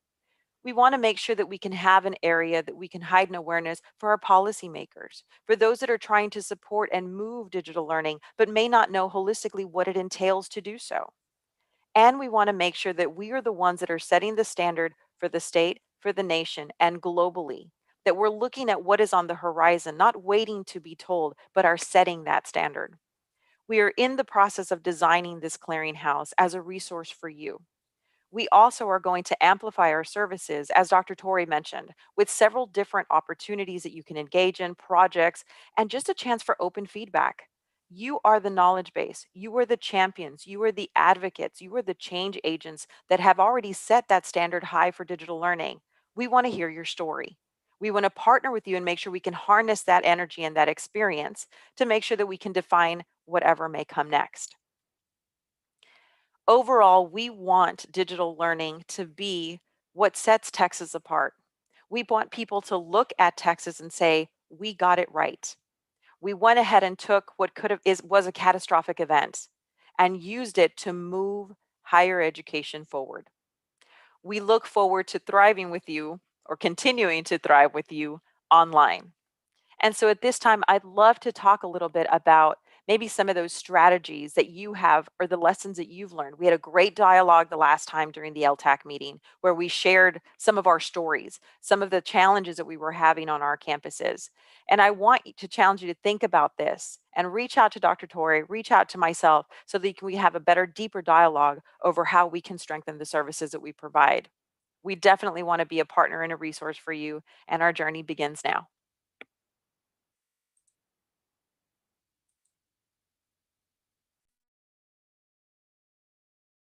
Excellent. Thank you, Dr. Singh.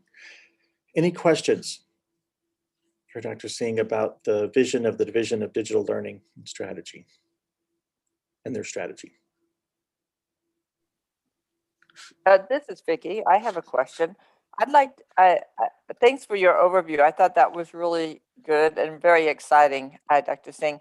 My question is, what types of things are we thinking about? Are you thinking about doing that would support the digital learning? Do you have some specifics? So there are several things. Dr. Torrey mentioned some of the programs that we're looking to create. We're really focusing on those three goals that we mentioned. We want to increase awareness, we want to build capacity, and we want to recognize the excellence that's already going on in these areas. They will take different forms, whether they're grants, whether they're academies, whether they're communities of practice, special interest groups, or just bringing stakeholders together to have a dialogue. And so there's a range. One of the biggest things that we are doing that I think we'll talk about at one point during this meeting is engaging with the UT School for Design and Creative Research so that we can find out what exactly happened during this time from our faculty, from our students, and from the ecosystem that supports digital learning. And so one of the big things is finding out from those that were most greatly affected, what are the resources that we need to design to empower them to move forward? So it's evolving, Vicki. Yeah, I guess one reason I brought that up is because I know one of the challenges that we really saw with our students is particularly in the rural areas of Texas, they just didn't have the access that they needed to we were online, we were digital, but then they really struggled with the access. So it seems like to me, we need to look at what can we do across the state to access, particularly in the rural areas, to help our students be able to have that access to, for us to work more digitally. Absolutely. And that is a conversation that is going on across the state when we talk about access and we talk about broadband equity and we talk about the digital divide, which is very interesting for those of us that have been in the field for a very long time. You're hearing this term come right back up, specifically because of all of the attention that happened during this time. Those problems, Vicki, that you mentioned are very real. And they're actually very common, unfortunately, across our institutions. We had a rally to find how do we get resources to our students and how do we make things happen. But as some people mentioned, even if you got them a Wi-Fi hotspot, there was no cellular network to support that. And so there are questions that we need to investigate. And I'm very happy to say that those conversations are happening within the legislature, within the coordinating board to figure out how do we address this problem systematically. Dr. Singh, do you mind if I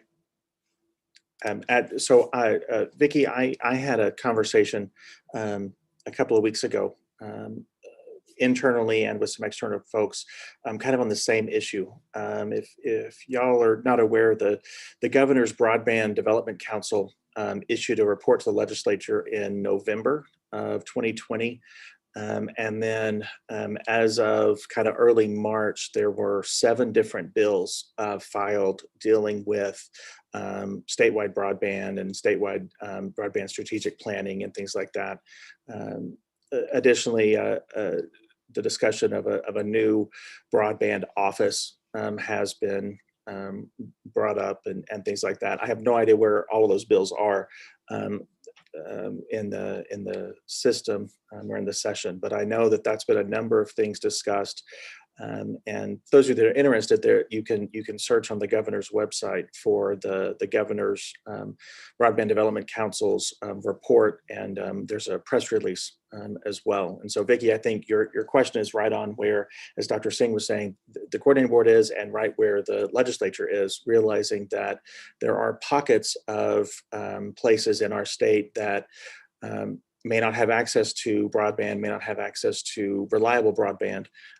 Or as Dr. Singh mentioned, may be using a mobile hotspot using cell towers that may or may not have great coverage as well. So I think that is on the mind for a lot of people as a result of the pandemic. We had a student that the only place they were able to get reliable Wi-Fi, I think I've mentioned this before, the only place they were able to get a cell signal to submit their assignments was sitting on top of the water tower on their ranch. And so they would climb up there a couple of times a day with their laptop, connect it to the hotspot, and then be able to email assignments in. It's pretty ingenious of the student, also a little scary, but that's what they did, and our students found a way to make it work. Yeah, we had students I know drive to parking lots or even drive to campus and just sit in their car to access the internet to do their assignments, and exams in particular were a major issue. Any other questions on the division and their strategy? Yes, just Dr. Lauder. Oh, go ahead. Okay, we'll go to Ruth first, and then we'll go to Dr. Mock. Jacqueline. Well, first of all, I just want to say that I think the vision for the new division is very inspiring. So I appreciate you sharing that with us, Michelle. As you were talking through, I could just, feel my spirit soar with everything you were saying. So I think it's spot on. I think it's in many ways something that we've needed. Now, when you mentioned capacity building, one of the things that I naturally think about is capacity building in faculty. Right? How do we build faculty competencies in online education and hybrid and basically in digital? And one of the things that we experience at SHSU is that because of the pandemic and because of social distancing restrictions, we normally hold an annual conference face-to-face, and we decided to do it virtually last year. And we were basically pretty pleasantly surprised because we went from having a conference where maybe about 200 or 250 people from the Huntsville, region and in Houston and College Station would attend. Well, we had almost 600 faculty members in attendance. We had faculty members from Puerto Rico, from Canada, and also from across the state of Texas. So in sort of venturing into a virtual event platform, I saw the opportunity for us to take some of our faculty development programs that we have historically done face-to-face and put them in this virtual event platform. You know, we purchased it for a conference, and I thought, well, you know, I want to use this for a faculty development day. And so it literally took us like 2 weeks to assemble the first faculty development day, and I opened it up to all TSUS institutions. And again, I was surprised. We had 403 people, faculty members across TSUS, attend a day-long series of workshops on online education, hybrid education strategies that are being utilized by faculty that, you know, are having to make this transition to online. And so I really saw the potential there for us to be able to scale this across the state of Texas. It really won't, you know, it's not going to tax our resources anymore, because at some juncture, if I'm giving a webinar for 25 people, it doesn't matter if there are 100 people in the audience, you know, I'm still doing the same webinar. So I guess I say all that to say, how can we work with you to take something like this faculty development programs that we're very fortunate at SHSU to be able to organize, and that we have already opened up to TSUS? How can we work with you to potentially roll them out to all the institutions across Texas in support of building capacity for faculty readiness? First and foremost, congratulations on that amazing success. And I think for articulating very clearly the power of digital learning. We hear so many times when people start webinars and so forth, people may say something like, we really wish we were face-to-face, but we're online, or something in that capacity. And I love that you changed that story into saying, it would be great if we're face-to-face, but look at how many of us were able to get together online. And I truly appreciate you saying that. And I think we all have very similar successes. As Dr. Torrey mentioned, the Open Texas Conference normally was about 150, 200 participants. This year, 1,100. And so again, that power and harnessing that power to build capacity is extremely important. So I'm glad that you asked that question, because going back to the clearinghouse design that we presented, the idea is that the clearinghouse will be an area that we can work with institutions that have already perfected their programs and share those resources with institutions that may just be beginning or need to have a second set of eyes for best practices or how they enhance the creativity or the level of their current program. So we have different staffing at all different institutions. Some of us have one instructional designer, some have 5, some have 7, some have 10. And the idea is to be able to take the resources that have been developed and are willing to be shared and put them inside of this clearinghouse or our OER Texas repository so that everyone can gain access to those and make them their own. It's how we share resources, it's how we build. But to your point, Ruth, is coming together and being able to have a conference where we can go ahead and help communicate to others in the state, there's this resource available to you. They're willing to let anyone who wants to come in and participate and learn and share this knowledge. Would you be interested? And again, that clearinghouse space is a place that we can have a calendar where we can see all of these different events that you're invited to, whether you're locally 5 miles away, 15 miles away, or all across the state. And so I think what you said is the way that we can help each other is by sharing these resources and by building on the resources and the success that all of you have already had to amplify it and scale it. Pick and choose what you want to make the best program that meets your needs, and we move forward from there.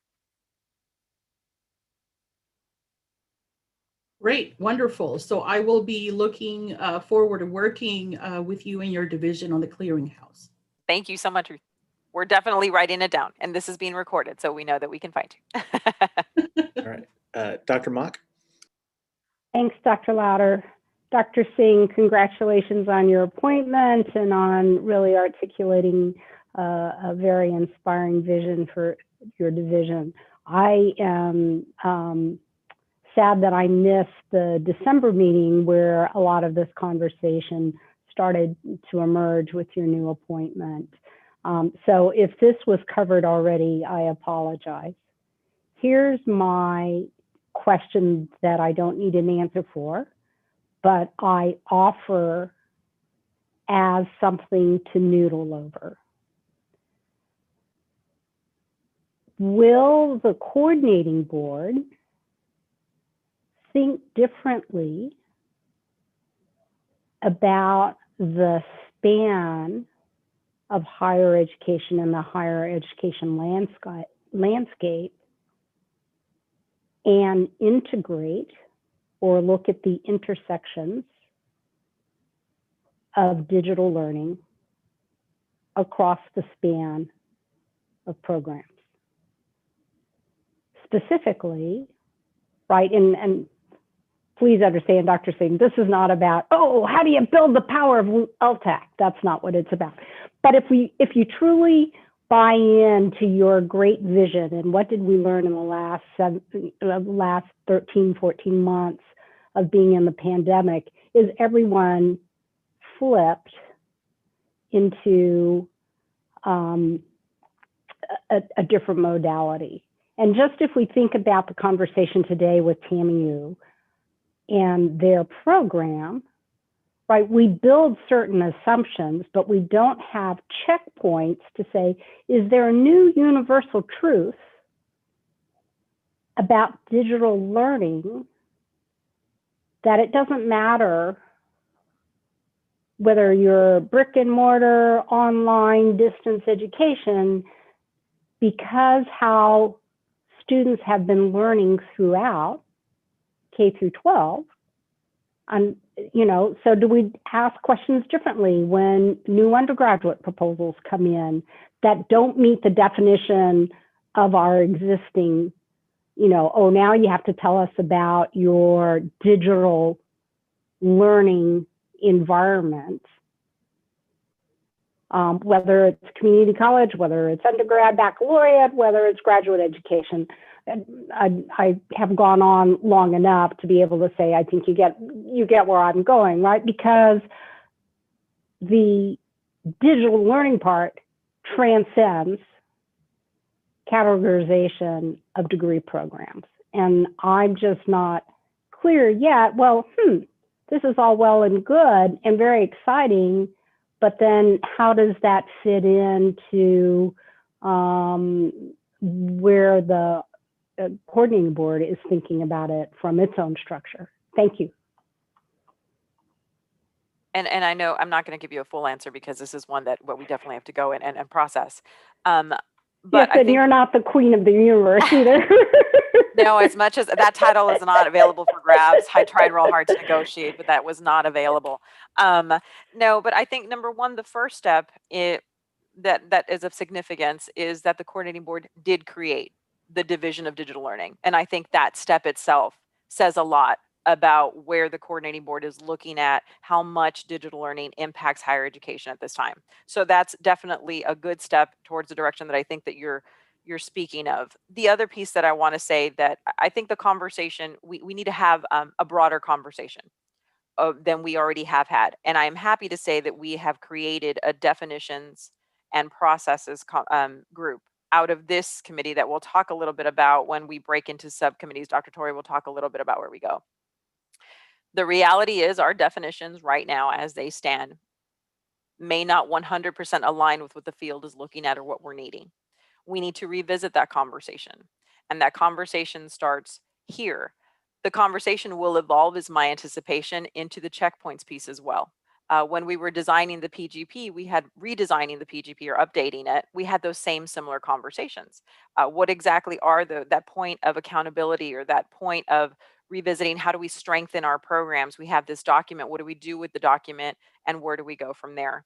The same thing is going to evolve when we start talking about definitions and when we start talking about the new landscape of digital learning. High flex, which we called video conferencing for a long time, or some people you call it video conferencing, they call it, others mirror the hybrid high flex conversation. There's a lot of clarity that is lacking in what we need to do.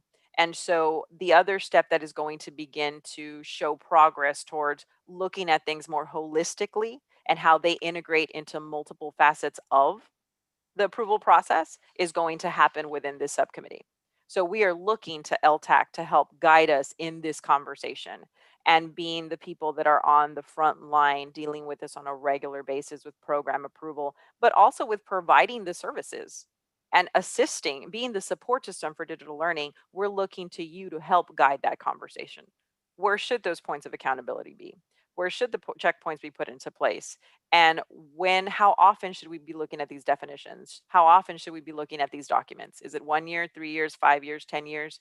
We're looking to this group to make sure that the next time that we have a monumental shift in how we deliver higher education, we have built the structure that will support or at least get us through a good place in that.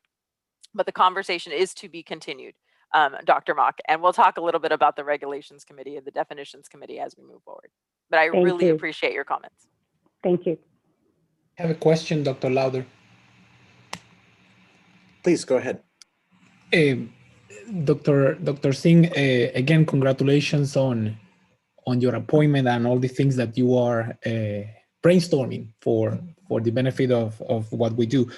Couple of things. The broadband topic was mentioned earlier in the conversation, and of course, it is an important component of what we do. But associated with that is also the element of, let me just take my cheat sheet here, course design and the technologies, right? I mean, we know that course design has an impact in bandwidth. If we send a heavy file, right, you can have, I mean, whatever it is, and if it doesn't, fit the pipeline of the screen. Also an awareness on technologies that allows for that adaptability, that it serves different set of circumstances, right, for those students. There is an important element, and I like what you said and what Dr. Mock said too, and others, on the going back situation.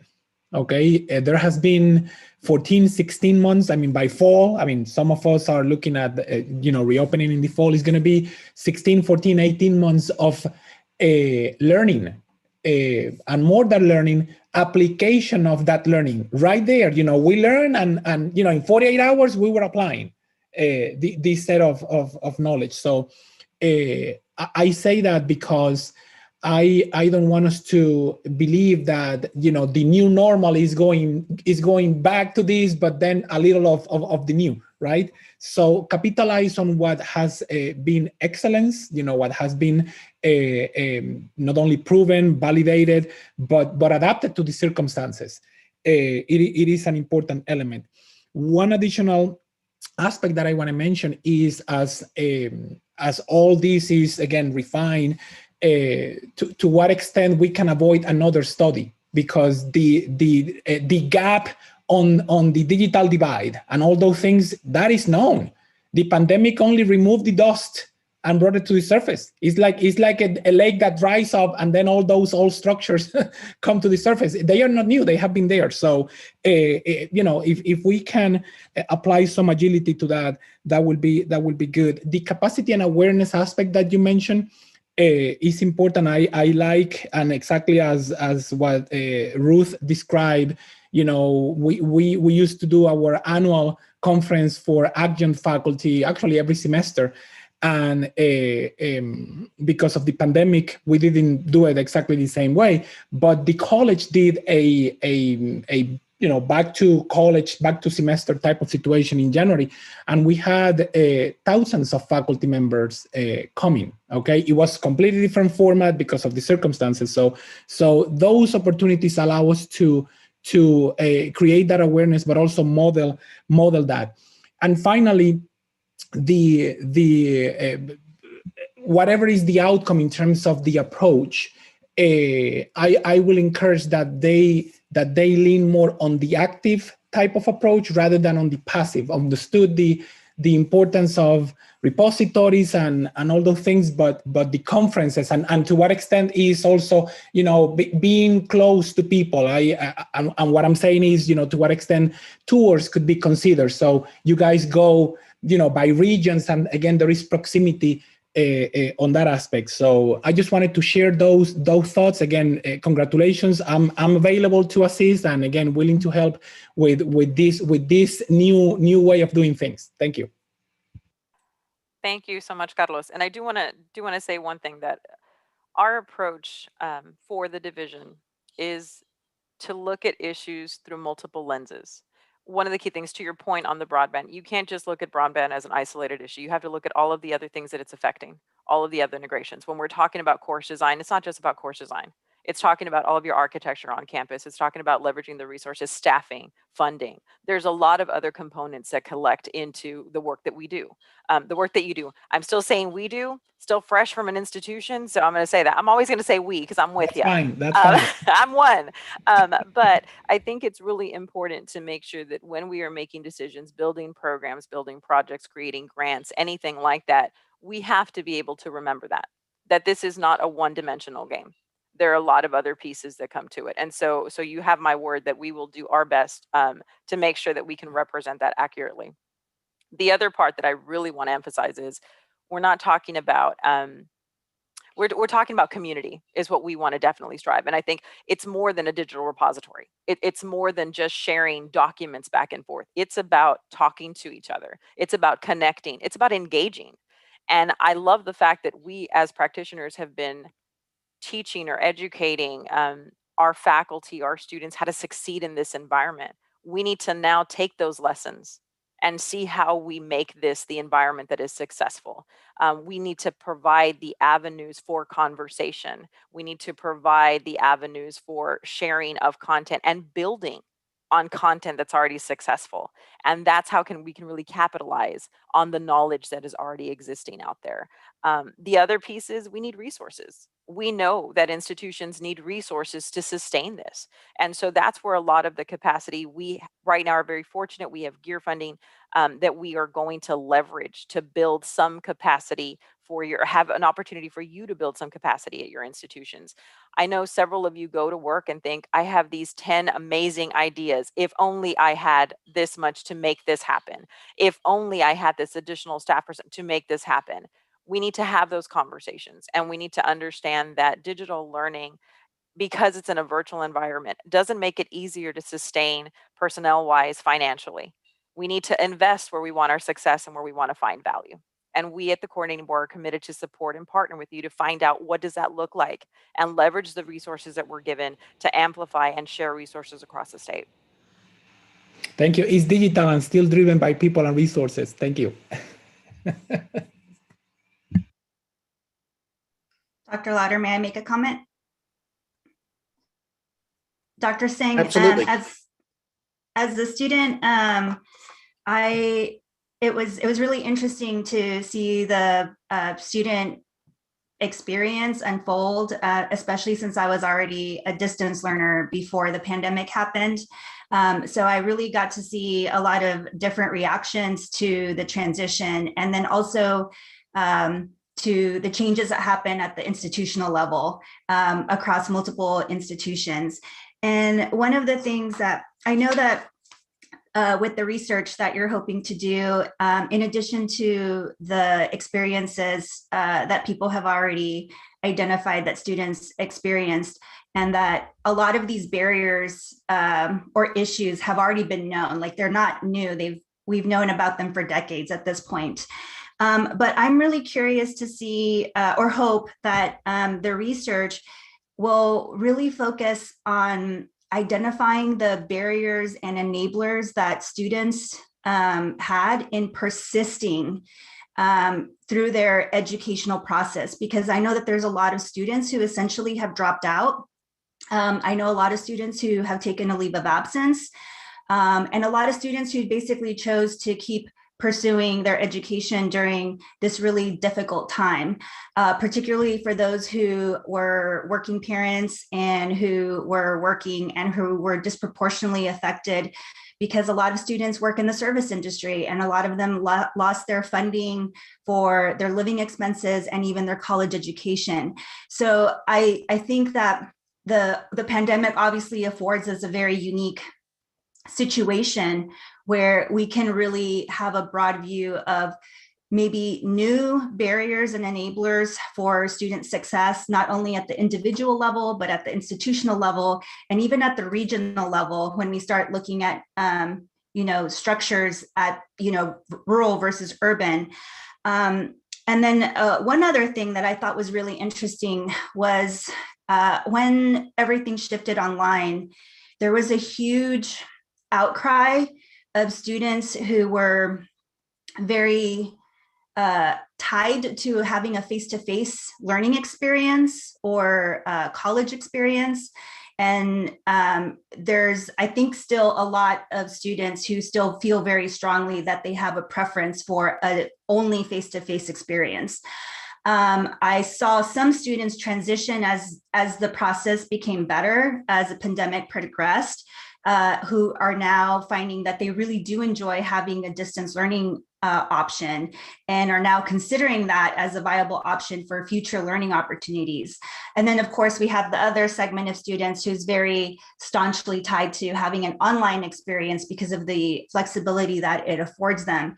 And I'm wondering if maybe there isn't an opportunity to kind of explore those kind of feelings about preferences for learning format and how we could take that information and build capacity for students to be successful in different types of learning environments. Because I do think that there's individual factors that would make you more likely to be successful in certain learning environments, but there's also room to build skills that would make you successful in a variety of learning environments. And I think when we're thinking about the future workforce that we're essentially preparing students for, that flexibility and being able to recognize your skill set and how to leverage those and how to adapt is probably going to be one of the most useful things that students can take away from this experience and that we can build moving forward.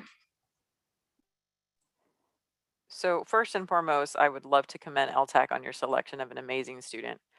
In all honesty, and on the meetings that I've been able to see, your contribution to the conversation is invaluable. It is imperative that we remember who we serve, which are our students, and why we do everything that we do on a regular basis is to make sure that our students reach their goals, whatever they may be. The conversation is actually much bigger than digital learning. So I'm glad that you brought that up. Specifically, yes, we are going to look at our students and find out, we know there's different learning styles, what is more conducive to you. And we also realize several of us went to institutions that traditional face-to-face, those traditions of a university campus needed to be there. We had great experiences. Students want that. That is absolutely 100% okay. And that's great. And we encourage that. Other students, like you mentioned, want a full online digital experience because now they realize I can do so much maybe during the day, or I don't need to sacrifice certain responsibilities because there's a way that I can accommodate and fit everything. And so I think your points are very valid in that students need variety in their options, and they need to be informed and empowered to make those decisions that are best suited for their careers. Having said that, the coordinating board is also looking at high value credentials to reskill and upskill. So we're also having the conversation of not just attaining a full degree or only going for the full degree, but also looking at those credentials that you can gain along the way that bring value now. We live in an area right now that people need to get back in the workforce. They need to reskill. They need to get out there and find a new career because maybe their career path isn't viable anymore. So that digital learning a lot of the times is a go-to, right? You have these abilities for students to jump in. But my point in saying that is we need to be very purposeful in making sure we hear from our students. The research engagement is focusing a lot on talking to our students so we understand what is that experience. But to your point, pre-pandemic, during the pandemic, and then let's figure out together what does post-pandemic look like. But I again commend you on your contribution to this conversation, and you are right in alignment with where we want to go. And there will be many future conversations with you in particular, trust me. We have big plans for you, Rita, big plans. Okay.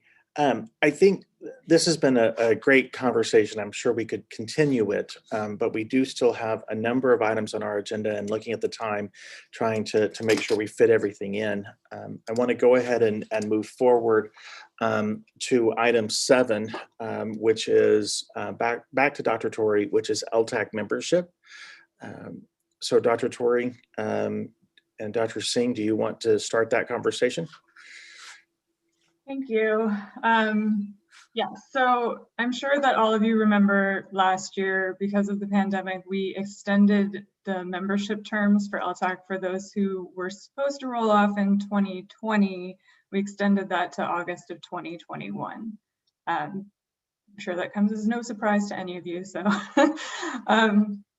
what we want to continue the staggered terms with the committee so that, you know, not everyone's rolling off at the same time, sort of thing. And so we're wondering, or we're planning to extend the rest of your terms for a year. I mean, this is, you know, with your agreement, but we're planning on extending the 2021 terms to end in 2022 and the 2022 terms to end in 2023, so we can maintain that staggered roll off and on. Of course, we'll be soliciting new membership pretty soon for those who are going to roll off in 2021. And current members can always be renominated, so that's, you know, we'll send out a notice to the chief academic officers and chief instructional officers. And if you're interested in being renominated and you're rolling off in 21, look out for that. But we do want to just make sure that everyone is okay with extending the 2021 terms to 2022 and the 2022 terms to 2023, just to maintain the current structure. Any discussion? I don't think Kyla or Michelle, this is something we can vote on because it's actually a coordinating board decision, a commissioner decision. But any of the members have any questions or concerns about this?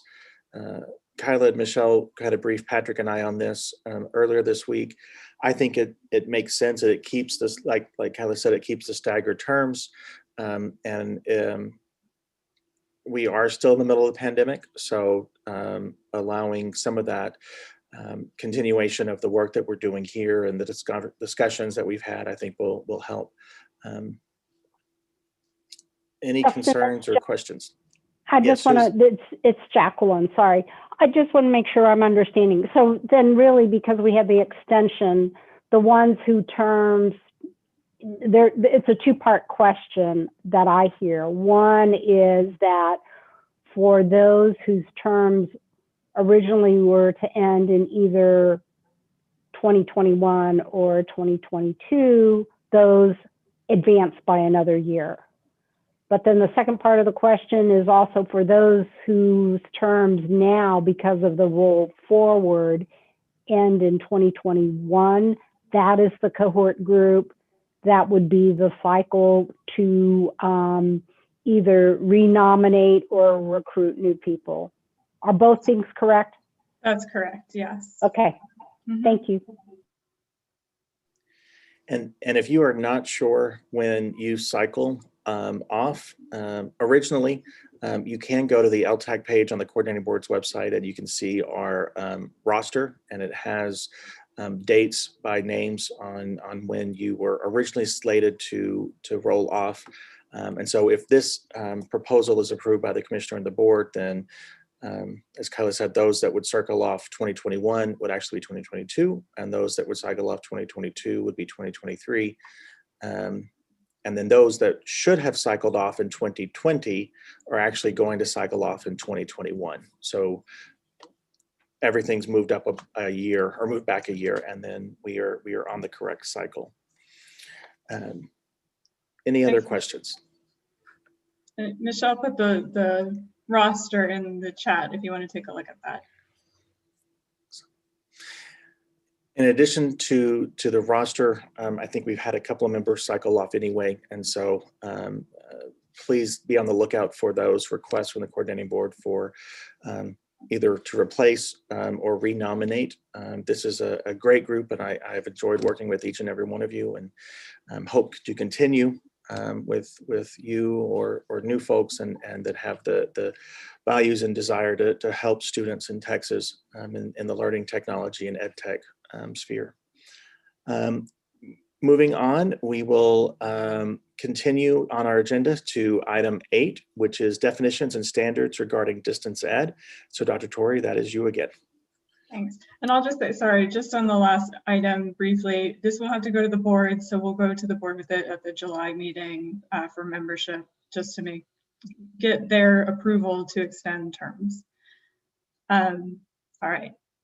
Agenda item 8, definitions and standards regarding distance education. So based on all of your recommendations as our advisory committee, we know that we need to sort of revisit the definitions for distance education. In order to do this, we're planning to create a definitions and standards subcommittee of LTAC. That subcommittee won't meet during this meeting, but we will have a meeting probably separately soon. We'll call sort of a special time to start this discussion. We have some members who have already emailed Dr. Singh or me and let us know that we wanted to be part of this definitions and standards subcommittee.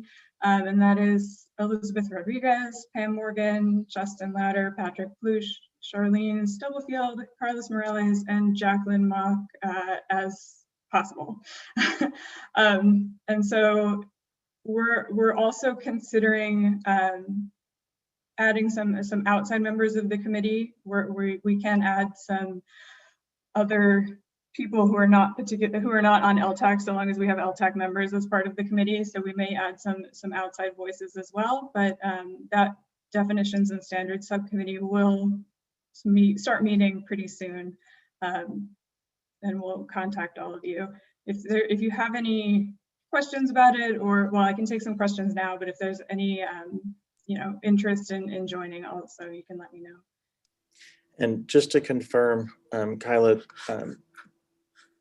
we can have LTAC members on the committee, but we cannot have a quorum of LTAC members on the committee. That's correct. We try to keep it to less than 10 LTAC members in a subcommittee so that we don't run into the danger of reaching quorum, because then it has to be an open meeting like we're having now. So if you are interested, feel free to email Michelle or Kyla after the meeting to discuss. And if we do hit that 10 number of LTAC members, know that you may not be able to be on the working group, but your input will still be solicited, I'm sure, because in talking to Michelle and Kyla, what we're looking at doing with this group is, and we're trying to get information and solicit responses from a wide variety of stakeholders across the state. So there still be opportunities to participate. Looking at the time that it is now 12:30, I'm gonna ask that we kind of split or we move to go ahead and move to item 10, which is our working group sessions and lunch, and then we'll circle back to item 9 if we have time at the end of our meeting. So what we want to do is break into work group sessions and lunch as we normally do. And why I work to set up the working groups, I think either Kyla or Michelle, we're going to have kind of a little conversation regarding some of the internal discussions we've had. So Kyla, I'll turn it over to you, and then I will work on setting up the breakout rooms. Sounds good. So because a few things, because of the pandemic and all of the changes that have come with that, and also because LTAC has now moved to being staffed by the Division of Digital Learning. This is, our first meeting with you all staffed by the Division of Digital Learning, and we're very excited about that. We thought it would be a good time to sort of use the work group session time to determine some goals and priorities and action items for the next year. So really, is this still a topic of interest for the group? Is it something that we should sunset or change? Are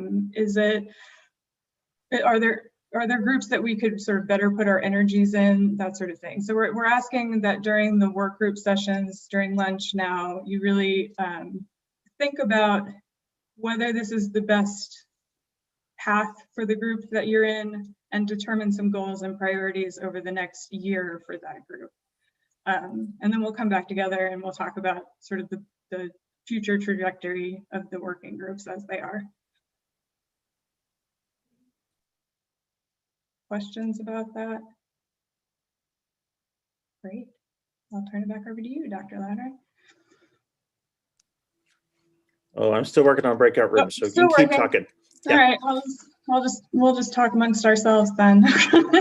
I think there's only 2 breakout groups for this work group session right now during lunch. There's the inclusive access group and there's the survey group. The doctoral subcommittee, of course, continues to exist and will continue to exist because that is a statute that we need to have a subcommittee of LTAC look at the doctoral proposals. So it's really just the inclusive access group and the survey group that we're looking at for goals and priorities and action items. The definition subgroup will start to meet soon, but not during this lunchtime, just to make that clear. So I think there's just 2. So I have a question just to ask, and it may not be pragmatic from the point of view of the coordinating board, but I would be interested at some point, not immediately, what are the lessons that the coordinating board learned in going fully remote to the point of Dr. Singh's slide that influence how you all will interact in the future if you have latitude that also integrates digital learning.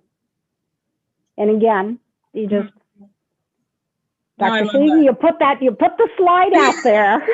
So I'm coming back, circling back. And the reason why I mention that is probably a third of our workforce will not come back on campus. I mean, so we have actually, to that point of, how did it change everyone's digital lives? Real estate is precious. As we're growing our faculty, are there support offices that do great work that redesign how office space is done? Now, that's not a novel idea, but it really did catapult the conversation. So I was just curious. Anyway. Yeah, I love that question. And we're all going into breakout rooms now, but that's something we should continue to talk about because that's a really good point. Thank you. All right, I think we're off to breakout rooms and lunch, so we'll see you all after that.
I think you sent me to the wrong breakout room. I should be in the inclusive access, not the survey.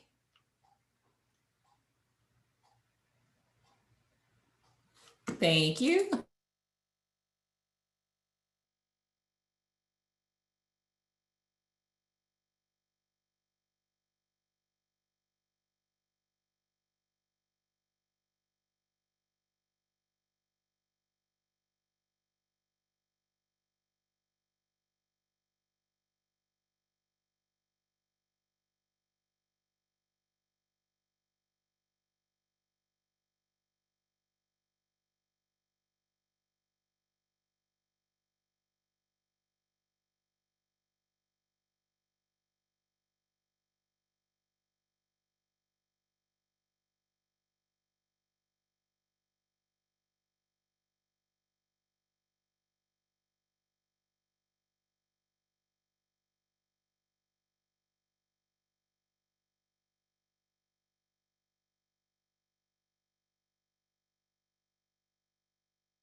All right.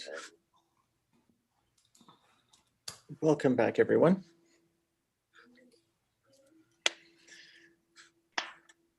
Give it just a minute for folks to come back.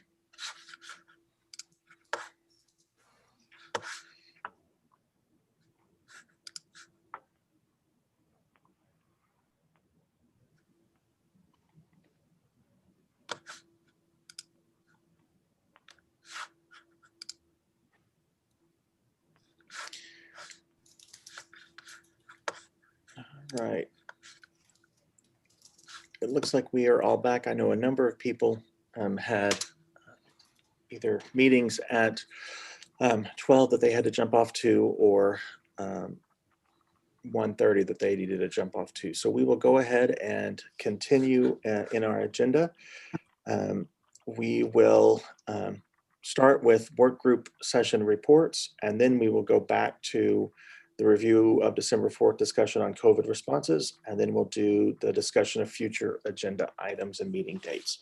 So work group sessions and lunch. I know I gave you quite a bit of time, but that was hopefully that you were able to get a quick lunch and also have a productive discussion. So since we just had two groups meet, Patrick, I will ask you to report out on the survey group first. Absolutely. Thank you, Justin. And I did a terrible job of running the meeting. First of all, I didn't make it overt that everybody should go grab some lunch and eat. So I don't know how many people did. I didn't. I just kept drinking tea and talking. And then I got us off on a complete tangent to start our talk about the survey, asking a question that there was a great deal of enthusiasm and interest about answering. And I would suggest for a future agenda for a broader discussion, but it was about what's going on in your particular workplaces and plans for your teams going back to campus, and some great conversation there. And contributions from all the team members. So would like to recommend that for an upcoming agenda as a point of discussion. And then finally, in the last 25 minutes, we got to actually talk about the survey, and very pleased to share that we had 117 institutional responses from public and private institutions across Texas, which was a conservative response rate if you consider I sent out 165 invitations of about 71%. So great response rate. And if I take into account that some of those responses were for districts for whom I had sent multiple invitations, like to all 6 of Tarrant County College District's campuses, but we got one response that represented all of them. Then there were 148 invitations, and that makes it a 79% response rate, or 79% of the institutions represented in those 117 responses. So thrilled with that. And I did bring up, and I can do it here for this group as well, the report as it stands now.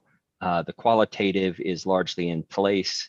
There's still some other responses I need to interpret and add in here. That's a qualitative piece. But the original default survey that came out of Qualtrics was 143 pages long. And I have basically taken pieces one at a time, put them into Excel spreadsheets, created charts that are much more amenable to appearing in Word and doing so nicely and being scalable. And so that part is completed. And so far, it says it's 37 pages, but I need to single space our list of job titles and participating institutions. It's probably about 32 pages so far. With the qualitative, it'll be far more. And I say that because the raw report was 143 pages long, over 28,000 words. And that's where I am struggling to get through all of the qualitative evaluation. Fascinating stuff there. And I will pop that up briefly as well.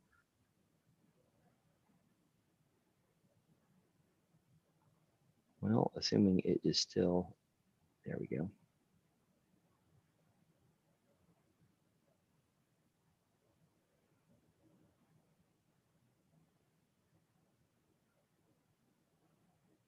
Yeah, so this is the working draft, kind of what you get by default after throwing a few switches from Qualtrics. And let's get down to the bottom here. So this is the very last question we ask about essentially what was the thing that helped you be most successful. Get the exact wording up on the screen here. What contributed most to your success in shifting classes online due to COVID-19 pandemic? And you know, what happens when you have a really great response rate and you ask a open-ended question like this is you have 117 pieces of information to try to synthesize and identify themes in and report back on. And that's a challenge. And we have several other questions like that. But it is really exciting information. And one of the suggestions that came out of the committee was that this might be really helpful for framing the design study that UT will be doing as they go and try to get the other side of this. This is an institutional perspective on here's what we think we did well, here's what we added, here's what we're going to keep doing after COVID, but really frame those questions in terms of, well, did it help students? Did it help faculty? What would they have added? What did they find most helpful during the pandemic? And see if there is consonance or dissonance between what institutions think they did well and what students and faculty thought institutions did well. So still a rich opportunity for discovery here. And maybe as I think about this, Michelle, if we could be in those conversations about the design study and how a qualitative analysis of this that they might help with could inform their research, but also help us wrap up this administration of the study. So that's a question we can wrestle with later, but just wanted to put that out there as a suggestion from the committee. And at this point, I will pause with the report and see if there are any questions.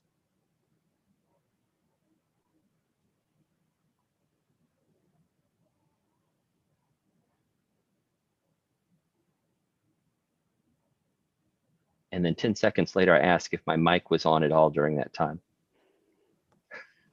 Okay. Good. Any questions for Patrick? I just have one more comment. This is Jacqueline. And Patrick, I actually put this in the chat to you just as a last thought from having now the third iteration of the survey, and whether for Michelle and Kyla, would it be helpful for the new division to just look at the language of the three surveys in the aggregate, right? Because one of the questions that Rita appropriately raised was, are there interesting trends from the past survey iterations, right? Except that we rewrote so many of the questions. I think it could be informative as you think about what is the new conversation of moving forward as a division that says, wow, look at the kinds of questions we asked 6 years ago that are perhaps no longer relevant because we've just made a fundamental shift not just in the learning, but because we lived through the pandemic, to your point about the digital lives, that maybe informs that just, you know, gives a look back and a look forward. Just a suggestion. Dr. Monk, that's an excellent suggestion. And to piggyback on that, something that we did in the second administration was do a trend analysis and see what changed in terms of responses between the first and the second. And I would like to extend that to see where we kept the questions the same, what changed over the 3 administrations over the 6-year period. Yeah. But I think great value in looking at, did we ask, how markedly different were the questions we asked? I think much more so in this 3rd administration than in either of the prior 2, just based on the context of the pandemic. Dr. Singh? First, Patrick, a debt of gratitude to you for leading this initiative and for taking it upon yourself to leading the committee as well. Kudos to the committee once again, but for spearheading this effort from the onset of the creation of the survey. We're talking about the very first iteration. You were leading that, and look at how much it's progressed. So I just want to say thank you to the committee and the previous committee members as well that served throughout LTAC, but your leadership has just been exceptional. And the way that you're able to really make sure that we don't collect data for the sake of collecting data, but that there are some actionable items that come from it, or conversations. And to Jacqueline's point, that there's a longitudinal continuation of the way that we look things. The division is committed to looking at the different results that we've received from these surveys and trying to find the trends, trying to find the differences, trying to find some of those underlying themes that have continued to persist or maybe evolved into something else that's relevant today, but still have that same foundational point, to your point, Jacqueline. And so not just with this survey, but also with the OER landscape survey. So I want to make sure that everyone is aware that we are looking to our past to guide our future in the process. And I love the fact that we're also connecting, and the suggestion of the committee to connect this to the UT engagement as to where we go from here. So our idea is to make sure the way that we don't want to look at digital learning through one lens, we don't want to look at our research and data collection through only one lens either. We want to see what are those connection points. And then moving forward, we're going to talk about an instrument that becomes more of, I think everybody fills out the EDUCAUSE survey or has seen it before on a regular basis, the landscape surveys for digital learning.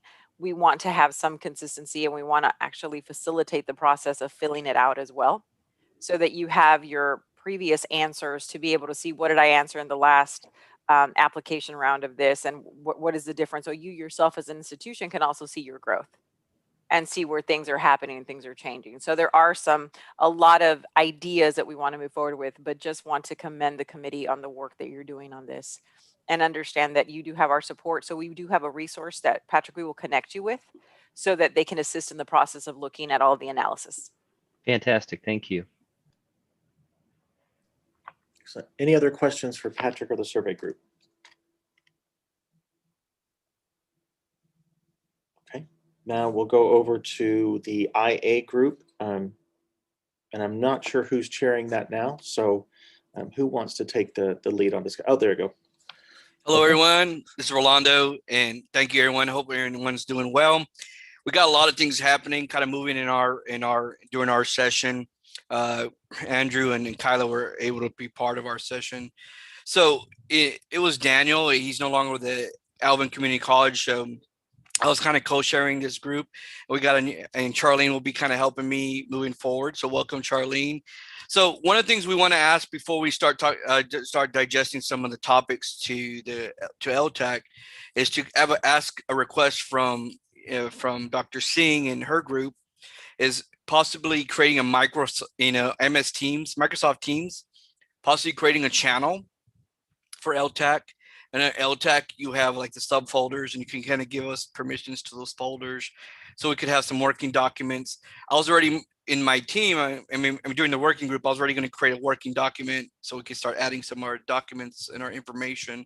So if that could be possible from LTAC in the division of digital learning, the idea of building a channel for LTAC, so we could put all our documents. Right now we have collective stuff on emails, But we want to, beyond just meeting these regular times per year, we want to continue those conversations to bring new, when we come back to our LTAC meetings, to have information.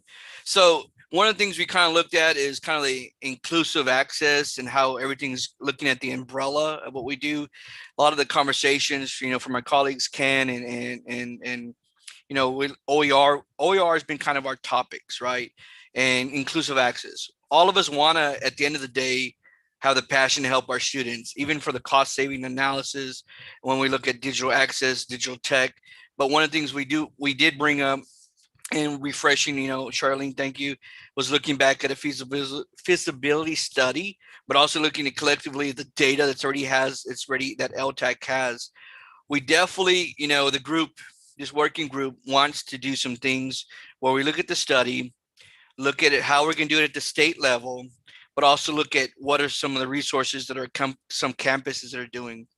Again, looking at the textbooks, looking at the cost analysis, looking at how inclusive access works today, a lot of things are changing. Textbooks are, publishers are recognizing cost of driving, of cost of books, but at the same time, I did mention, all institutions are having effect with loss of revenue, enrollment, challenges. At A&M Kingsville, we were talking about OER and inclusive access and things prior to pre-COVID. We're looking at, working with Barnes & Noble, which is no longer Barnes & Noble at our campus. I was already working with administration on some goals, but those things all went to the sideline due to COVID-19. But these conversations are coming back. Now, many of my working group colleagues want to look at some different ideas and different things, but collectively, where are we now, and how can we pay it forward and do this at the state level? We recognize that, there's third-party vendors, your books, your textbook publishers. There's a lot of moving parts, but it's not just the voice of these folks here. There's a voice of the stakeholders, your provost, administrations, looking at the A&M system level. There's a bigger picture at the A&M system. What are your system level schools doing? Again, how do we bring economy to scale? So we want to definitely go back is to look at a feasibility study, survey our institutions, but look at the aim-wide, how we're going to do this to a statewide initiative. And as Charlene mentioned, let's build the groundwork, right? The foundation. Because look where we're at. For about 3 or 4 years ago, we were looking OER, and look where it's at today with LTAC. Coordinating board. There's grants and things are permitting. We're probably at the pivotal point at inclusive access. It's been talked about. A lot of people are succeeding in their institutions, or it's just so big that you're just part of it. But I believe this working group can build the groundwork and just pay it forward. And looking at these different, we understand there's going to be challenges because we're trying to change a concept that's been for years and years in academia. The brick and mortar foundations. COVID-19 has pivoted a lot of things. I mentioned to the group, we've had a lot of challenges this year with COVID. Many have lost friends, family. Personally, I've lost family and friends due to COVID-19. But look how distance learning and innovative technology is now at the forefront of institutions. Our voices are at the table with administration, provosts, deans, your president. The ideas that we're now at that pivotal point. But let's not come back. Let's not step back where we're at a year and a half ago. All of us, I've known a couple of you in this room for many years, have had challenges at trying to even just get an instructional designer on your staff. Staffing, again, moving back to inclusive access, I think this working group can build the groundwork, the framework, and definitely we want to include the student voice. The student voice as part of our working group. Rita, I'll be reaching out to you. Again, everything we do and the passions we do is for the students, but also for the faculty and staff of the institution. We're all part of one team, right? The campus. We all have our campuses we work for. We all have our pride. But at the end of the day, all of us in this room are colleagues and we could reach out to us. But one of the things I take into consideration, and many of my colleagues in the working group, is how do we help the students at the end of the day save some cost analysis? we have some challenges, as I mentioned, but those challenges can be, we'll truck through it. If we could survive this past year, helping our institutions pivot forward to continue education, we can go through these challenges. And now I believe we have the voice, and we could bring these power stakeholders, these bookstores, and these publishers, but also looking at other things, the library, looking at other things that are happening. Does anyone have any questions? Charlene, do you want to say anything? Or did I miss anything? Appreciate it. Nope. Questions? Everyone's tired. I see it, right? Excellent. Just as far as the Teams group goes, I don't think that having a centralized place is a good idea, and I don't think that'll be an issue. We can set that up. Thank you, Kyla. We could, I'll definitely connect with you.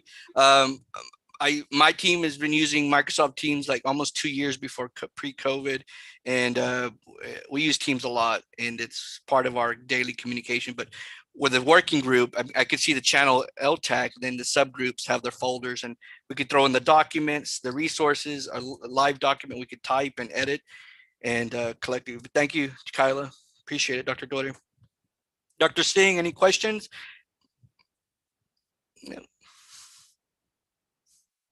No, thank you. So we'll work on really honing in on exactly what those key targets are for the group. I heard affordability, I heard inclusive access, I heard some other things. So we'll just work on making sure that we have those very clear items so that you know exactly where you're going. But I love the centralized idea. And in fact, Patrick, if you want, I know you all use Google Groups, I think right now, or some other mechanism.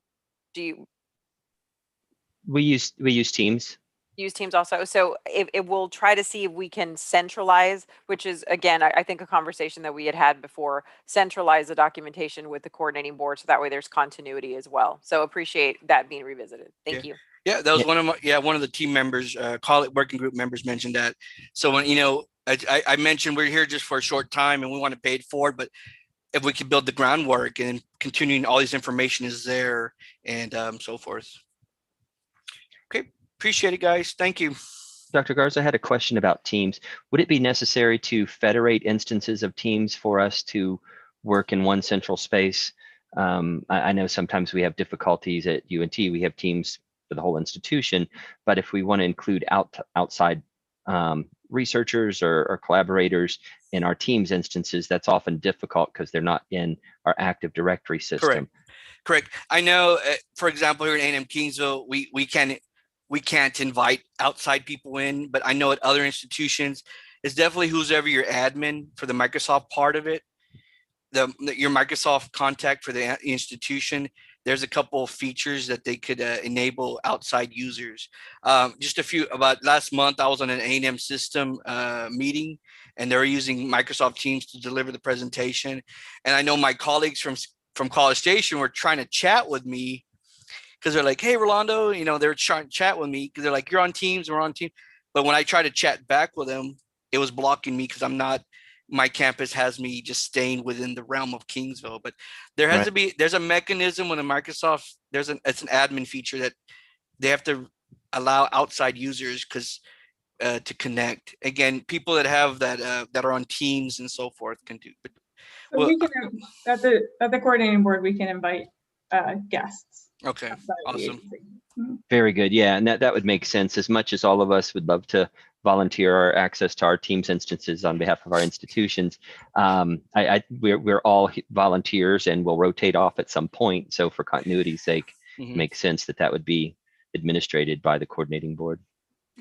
Yeah, I think so. Great, thanks. Thank you, guys. Great, thank you both for the updates on working groups. Anything else for our work groups for the broad committee? Okay, we will go back to item 9 now, which is the review of December 4th discussion on COVID responses from campuses. And once again, Dr. Torrey, I think that's you. Yeah, okay, so in our last meeting, we had a really robust discussion about the things that happened on your campuses during during the COVID pandemic and are still ongoing, and then some discussion about what sort of would be kept moving forward, what changes were beneficial to the institution and the students. So there's, we went through and pulled out some themes. I'm sure that I'm going to not say anything that isn't clear to all of you, but when we talked about what the institutions were doing to support faculty, we really saw that institutions who had digital learning initiatives in place before COVID had an easier transition than those who didn't. Seems pretty straightforward, right? As far as quality review, the use of rubrics is widespread, and faculty certified courses. And then the students had a hard time, it seems, across the board, but it sort of varied depending on geographic location, which is something we've talked about today, and the access to internet and devices. Some things that are going to be kept moving forward, a lot of it was about virtual opportunities for student support, like academic advising, onboarding, counseling, things like that. And then some faculty support structures, like the faculty trainings and things like that for Quality Matters and just digital teaching in general. So this was a really good start for us as we go into this research engagement with UT. I think, some of the things that we talked about are happening, of course, across the state. And so we really want to capture with this research engagement with UT what happened during the pandemic, what are the things that are going to be successful moving forward, what are the bright spots that came out of it in terms of digital learning. And so we're going to definitely be asking for your help as our advisory group. The plan for now is to engage faculty, students, and then sort of the ecosystem at an institution, administration, student affairs, et cetera. So we're going to be asking you all, since you are our sort of liaisons to the institution, if you can help us find the participants for this research. We want to look at a wide variety of different experiences. So, people who had never taught online before, people who were experts at teaching online, people who are adjunct faculty, people who are full professors, students who never had an online course, and students who were taking their whole program online, that sort of thing. So we're going to be reaching out pretty soon to talk through if you have any suggestions for us of people that we should talk to, both faculty and students, and maybe you can all help us by reaching out to your faculty senate or your student or government association and other organizations like that. So yeah, we appreciate all of your help, and we're really looking forward to seeing how this research engagement with UT sort of builds on what we know already about what happened during the pandemic and all of the things that we talked about in our last discussion. Excellent. Thank you, Dr. Torrey. Any questions? Okay. I know it has been a long day, so we will move down into our last item of the agenda, which is discussion of future agenda items and meeting dates. This meeting was supposed to be in February, but we pushed it because of the Snowmageddon. And so now we're in March. And so I'm going to look at Kyla and Dr. Singh to get us back on schedule. When do we need to have the next meeting? So the next board meeting is in July. I believe it's the third week in July. So we're looking at May, June, somewhere in there. Okay. Which I know is a difficult time for all of you. Okay. We can do another doodle poll for the group. But before doing that, May, June is a long time. Let's try to get a sense from the committee, easier in May, easier in June. I know we have graduation. We're actually doing in-person graduation. So that's, and I think a lot of us are in May, which is the second week in May. We're also doing a makeup graduation for students from last year, the first or second weekend in May. So, so May getting a little tight on my calendar, but that doesn't mean we have to not meet then. May or June? Any preference from the council or the committee? Excuse me. June, please. June. Okay. So, oh, Vicki is saying June 4th is already on the schedule for the next meeting. Well, we may have planned ahead then, so I think we're good. Oh, Vicki, I can't hear you if you're talking. There it is, my mic, there it is. I had to move and I had to change mics. According to my calendar, I already have coordinating board meeting, LTAC meeting on June 4th. I don't know when it was put there, so. Okay. Not Well, that we that day, but that's what I thought. Okay. All right, we will work through that, and it may be the June 4th date. I'll let Michelle and Kyla kind of work through that. A couple of things. My understanding, though, is that our next meeting, the coordinating board will host on their Zoom account. Is that correct? Not that I'm kicking you off of Texas Tech, but they bought their own, so. We, as the Division of Digital Learning, decided that we needed a Zoom account. So yeah, we'll be hosting next time. Okay, so they will be hosting and they will be hosting with the coordinating board, the live stream. So we will send that out. As far as agenda items, I think we keep all of the standard things we do each time. And I'm not sure if there'll be a doctoral review or not at our next meeting. Is there anything in the queue? Right now it's looking like there may be one or two. Yes, I'll get you more definite answer. Thank you. Okay. So we may have a couple of those, and then all of our standard things there. Patrick brought up an item that came up in the survey group, so we can add that as an agenda item for our next time. Anything else that I may be missing?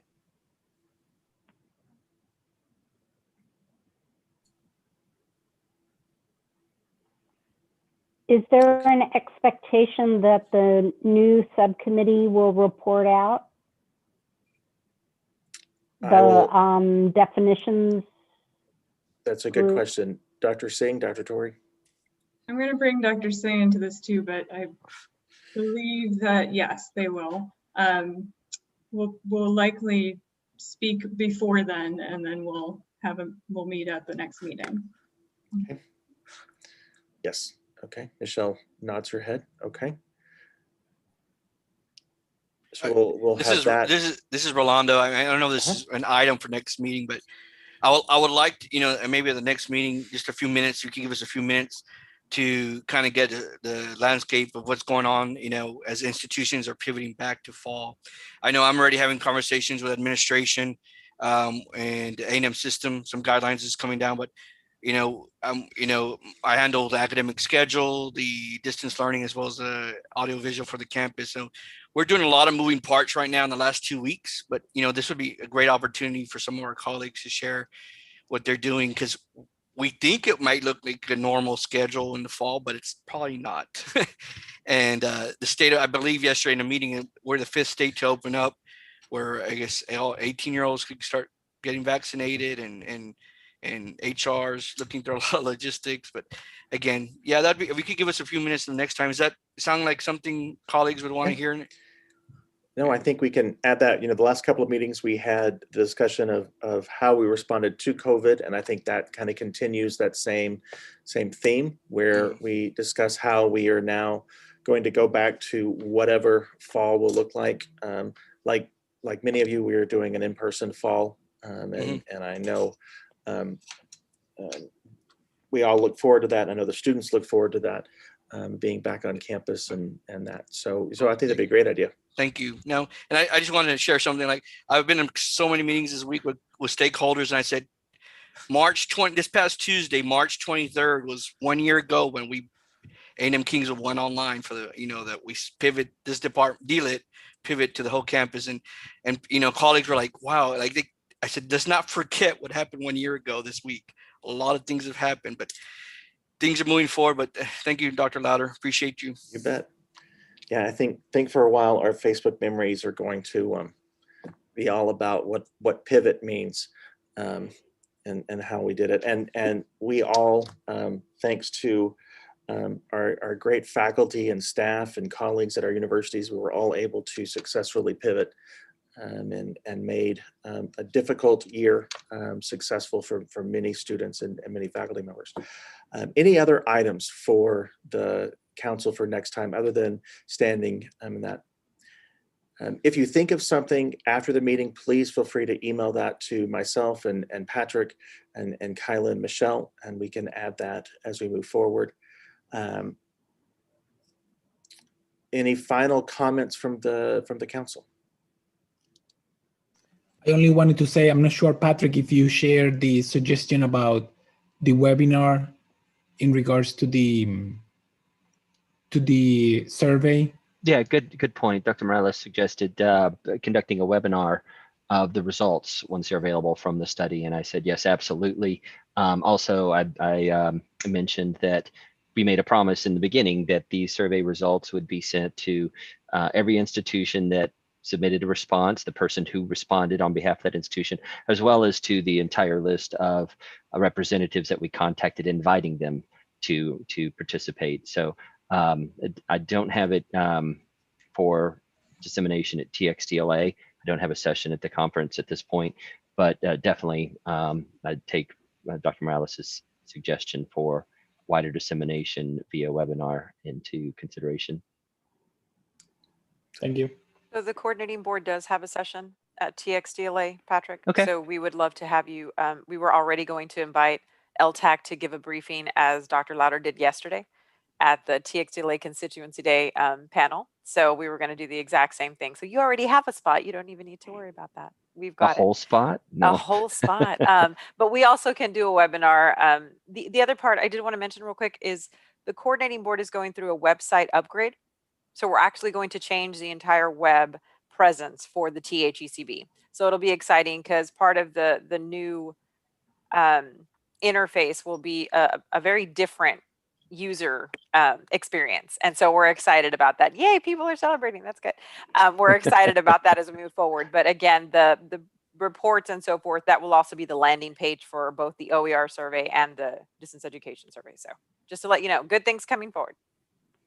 I think that's good because I still just type into Google, THECB distance ed resources because I can't find it on the website. So I just, Google.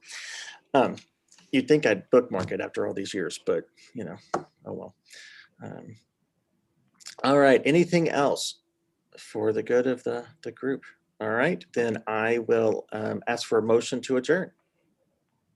I motion we adjourn. Charlie motions. Do I have a second? Vicki seconds.